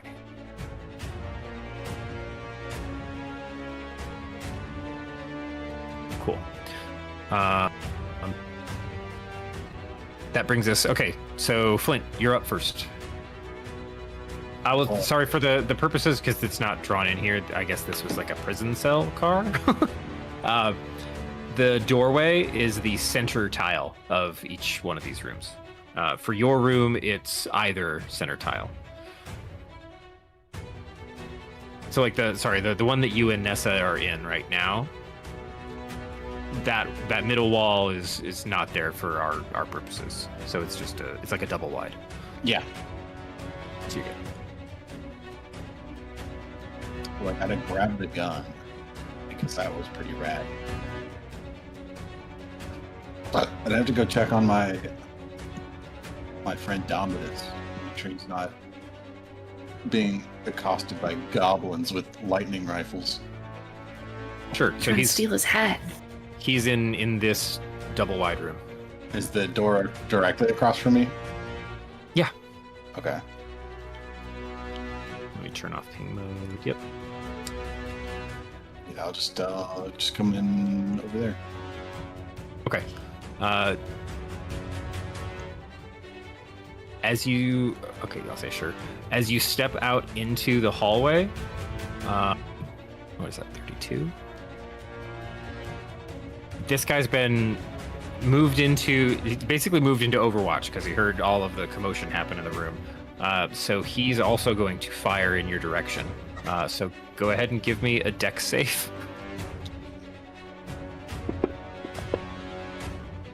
+3. Okay, that's not going to cut it. So this is going to be a full lightning bolt. Who armed all these goblins with guns?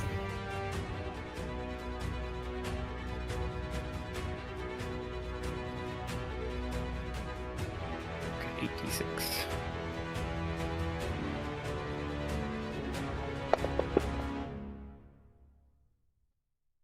So that's 25 lightning damage there. You've heard of the rat gat. Now get ready for the goblin gun.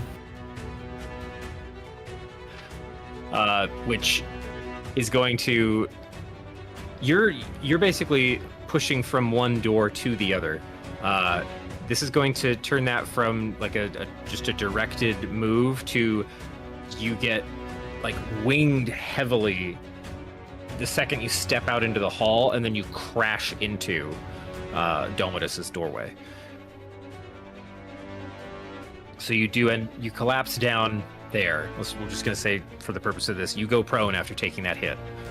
Okay.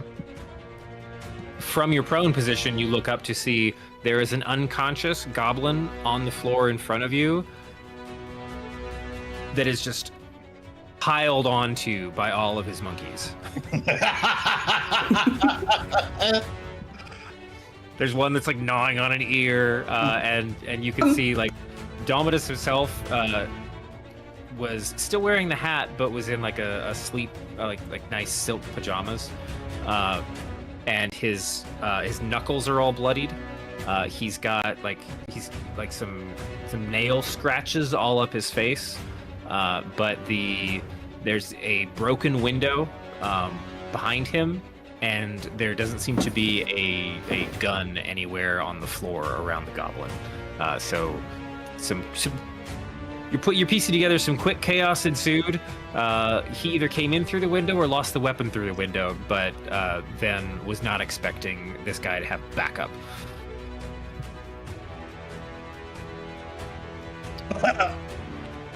It's good to see you on the right. You look a bit singed there. Your beard's on fire. I've had worse. Yeah, this is not a comfortable evening.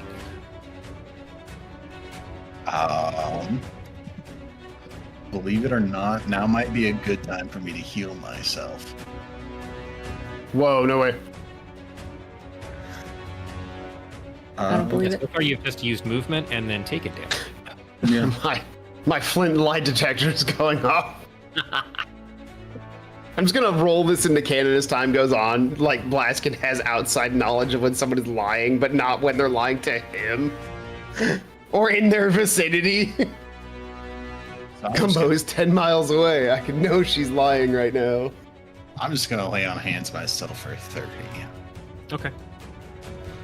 That hurt a lot. Yeah. I feel like there's more to come. Okay. Anything else? So that was your move in action, or was that a bonus? That's an action. Okay. So then you've got Sponge's turn as well. Yep. Is he And next? I think because he's your pet, you should be able to control him. Let's see here.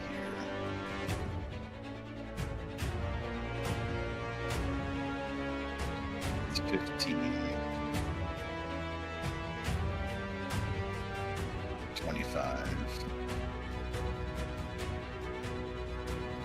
And then he's just gonna charge down the hall. Okay. That'll have to be his action.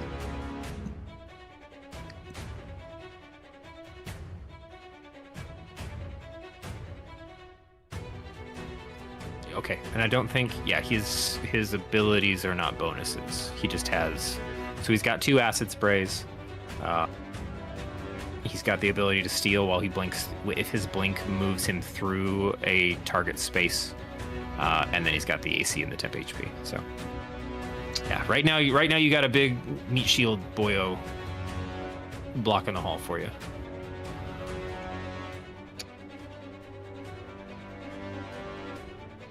Could you have just teleported right here? So that's he can use his blink as an action, but it's I a can see. recharge on a 4+. Yeah, I was like, could he have just moved himself here? No, he has to see the space. Yeah. Makes sense. He is slobbering menacingly. Mm-hmm. It's a Yeah, in terms response. of fight time, he hasn't stopped in front of this guy. He's just made it that far with a menacing, like, bounding down the hallway. Yeah. Thinks he kind of smells a little bit of hamburger too. Might be you though. Singed pork. It's a new smell. All right, that brings us to Gumbo. My turn. Your I'm turn. gonna scurry on down this hallway, dashing as an action. Cool. Right as you get there, you're gonna see everybody else involved in this space. So he's visible, and actually no. So the L-shaped, the Tetris block in front of you with all the stuff on top of it, that is floor to ceiling shelving down here. So you cannot see past that right now. Okay. So you make it there.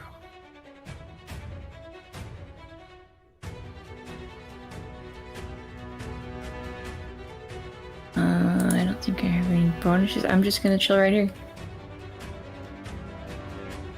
Okie doke. Lucky, you're up. Blaskin's in my way. You can move through each other. Yeah, I know. So that's half. So 5, 10, 15, 25, 10, 15, 20, 25. That's my move and my dash. Okay.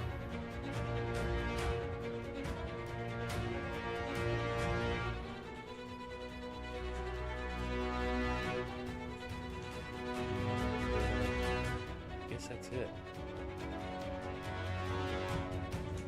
Okay, that's okay.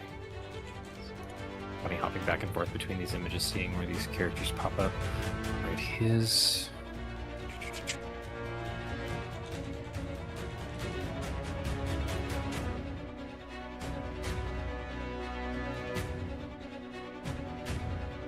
Yeah, that makes sense.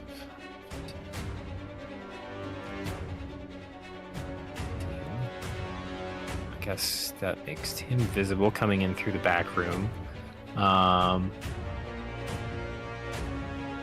Taking into account all of the kind of the lightning blast that went like straight over you, Flint, did take the door that this guy just came through straight off its hinges at the hallway at the back of the train car. So he just steps through the rubble, saying like barking, in common to this goblin. This was supposed to be a stealth. Oh shit! What the fuck is that? What the hell is that wall of dog? So Got it. Not liking what he's seeing, he's gonna quaff a potion. And is that in effect? No, those are just the sad ones. Okay. Oh. Can I? Okay, he's drinking a haste potion. Can I drop that effect on him? If somebody's got I see why not. should have it. Gumbo, that wasn't permission. It's just the platform let me do it. The only problem being if I put it on him and then lose, get hit. Yeah, I'm trying not to have a concentration effect. I was hoping because I think like items. But if you want to, I was there's the just gonna look effect for a if you potion. want to just copy it and put on. Oh yeah. Just remove the C, maybe. Yeah.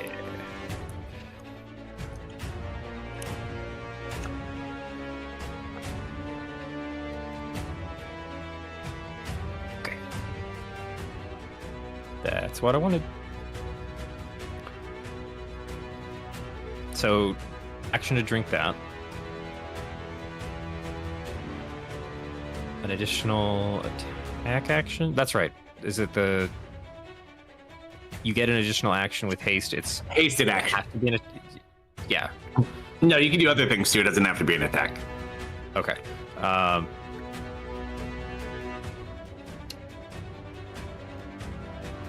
So he's still not sure what's going on with the massive dog there, but you know, he's got guys that this guy looks like he's got it well in hand. He already blew a door open with lightning. So 5, 10, 15. Right about here, he sees you having crashed through the doorway, and the doorway you came from. So,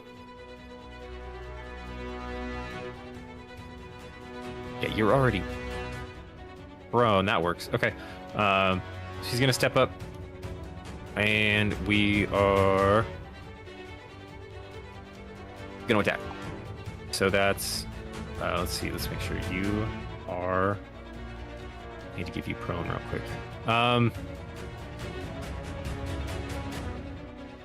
There it is on Flint.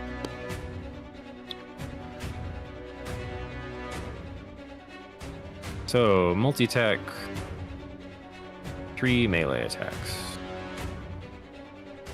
Is he targeting you? Yep. That's a hit.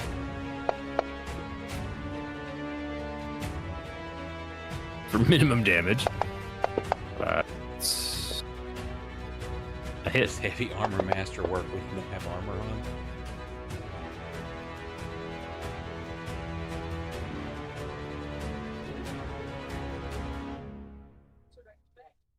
Good question. I would think not, but I'm not gonna let it hold up the. The third one's a miss.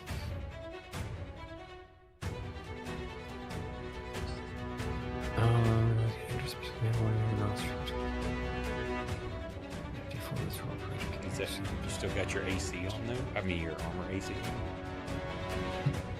Yeah, we didn't change any of his armor stats for being in comfy clothes. I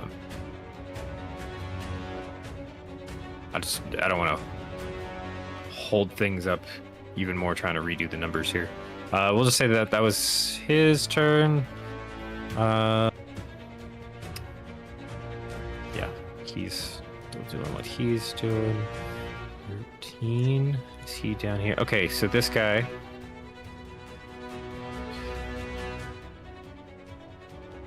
Yeah.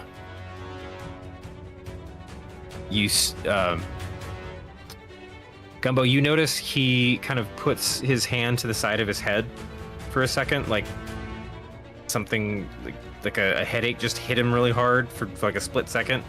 and then he nods and he pops a potion out of like a little bandolier. It's not a bandolier of potions. It's like one sleeve on this thing that was right inside like a jacket flap. Pulls out a silvery looking potion and quaffs that as well. He is also going to haste. They hit the panic button. So I can just drag the same one over. Just one little gnome. Can't do anything. You guys are big hobgoblins. You can haste potions.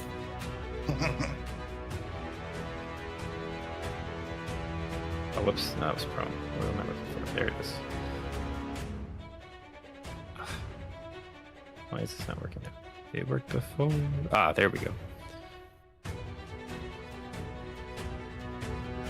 Cool. And he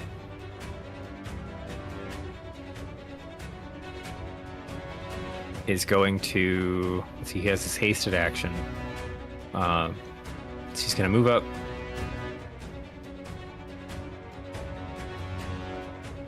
Oh, okay. His is two. Okay, 2 greatsword attacks. So here's the first one.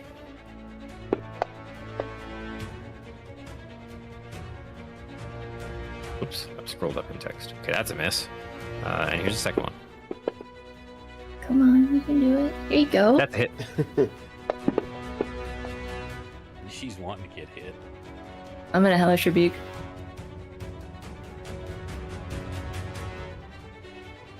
Okay.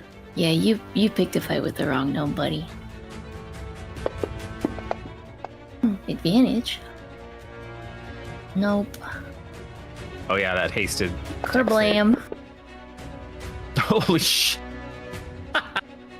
Get kerblammed. Get kerblammed. So, swinging this great sword a bit faster than usual does get you like scores in a nice solid, like not a deadly blow, but that was not comfortable.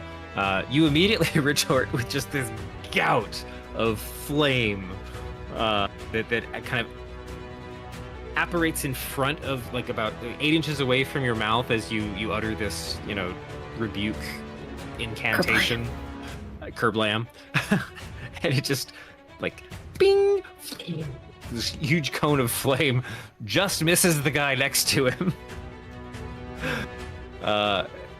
Just roasts from like his torso up, and you hear this like higher pitched squeal of pain, probably because he's hasted, but also because you just burned the hell out of him. And then is going to use, after making that attack, is going to use his hasted movement to get the hell this way. 5, 10, 15, 20. Aw, you're no fun. 30, 35, 40, and just like blasts through the door at the end of the car. Heading, continuing down in the path of travel.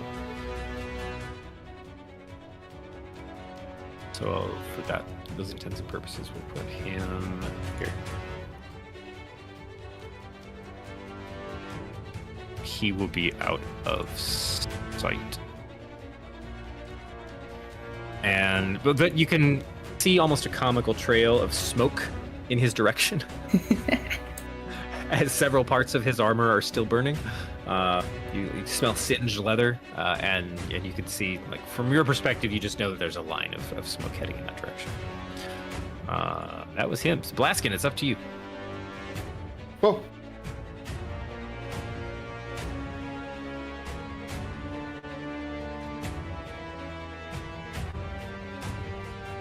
Sorry, I've been zoned out the whole time.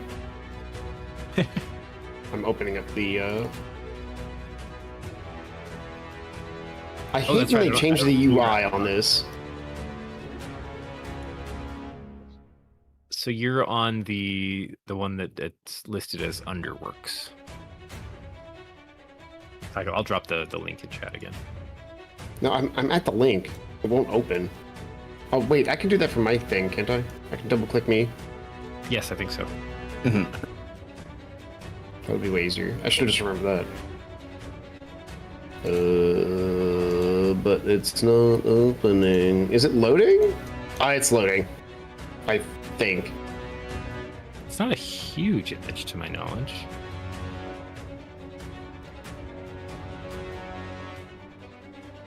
Okay.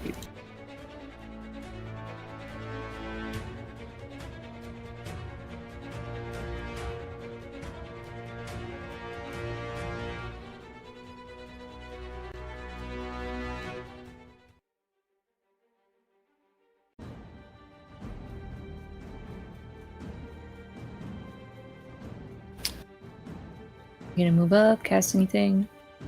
I'm trying to get the map to load. I sent a picture. Don't really need it.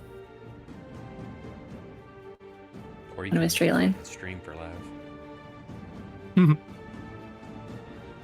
Yeah, it's weird. He's the one that's. He's the only one not showing up on the. Oh, you Now finally it's popped there. in. I think it did just, I don't know, it was being weird. All good.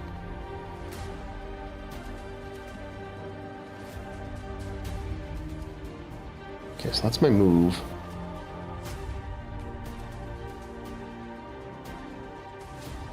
I'm trying to think if I have any cool area of effect spells that I could. There's one guy that we know of. I don't think there's much I can do.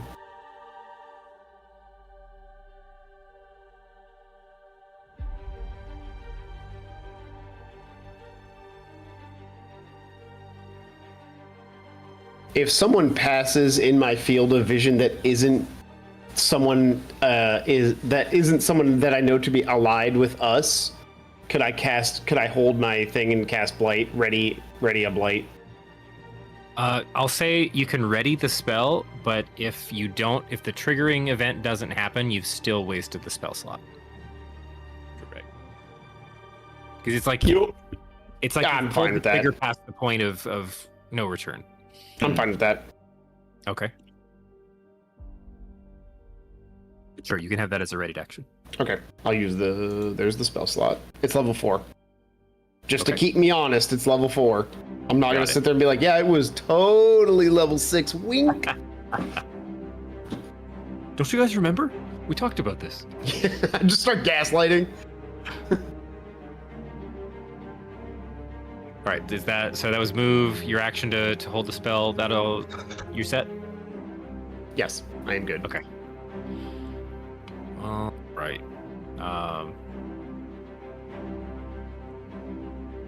This guy, 19, is also. He's just gonna come into your field of view.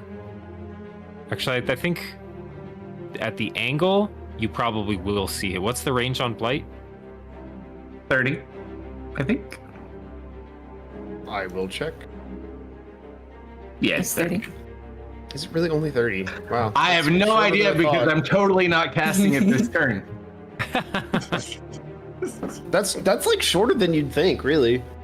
Most spells are like 60, even all the way up to 120. That kind of surprises me. It's a I didn't strong look spell. because I just Blaskin, I guess that's a good point. The left half of Robber 3 is visible to you. Oh, I'm just gonna hit him then. Okay. I'll just roll it back to you. Gumbo duck! Oh, he's 35 feet away. I can't. You... You want me to duck even shorter? I feel like I'm pretty low at this point. No, it's okay. He's I really- actually 5 inches I really away. can't I can't get much use it. lower. Never mind. Blaskin, roll me an Arcana. Wait. I actually have like. Oh, wait. You know what? I'm gonna hold person. Can I hold person? No. I don't think a hobgoblin counts as a person. I think you need to hold monster. Are they humanoid? Yes, They are. We actually went over this. It's a Remember? person. I tried to cast hold person on the See, hobgoblins. now you're just in the, gaslighting me again.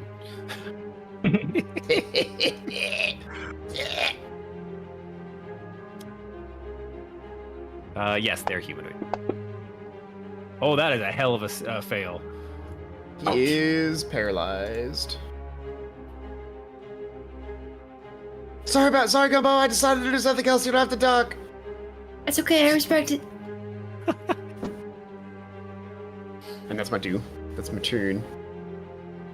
Okay. Certified Blaskin Classic, hold person. This guy's gonna do the same thing. It's gonna cast hold person? No, sorry.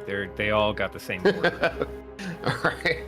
So let me go find it one more time, because this is fun to do.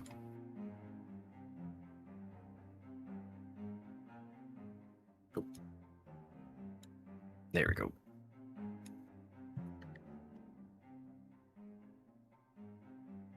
Speed doubled. He's going to head around, so 5, 10, 15, 20. Right about there is where he comes into your view, Gumbo. And I guess you guys can see him down the way.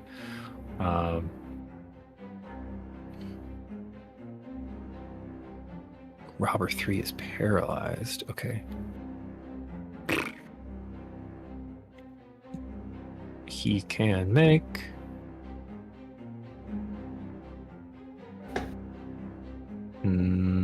sorry, what is this skill? Under special command. Nope. Okay, that's not going to apply. Yeah. He's going to use his hasted action to...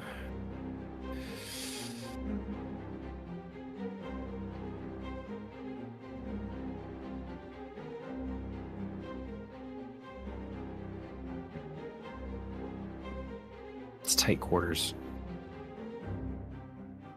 Yeah, he's going to come up.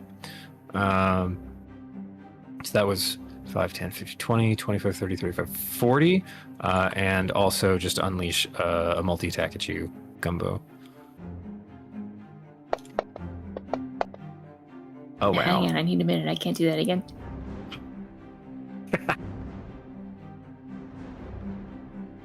Multi-attack is just 2 swings. Okay. Damn. Okay, so he's still got 20 more, so 5, 10, 15, 20. That means that for now he is out of sight again.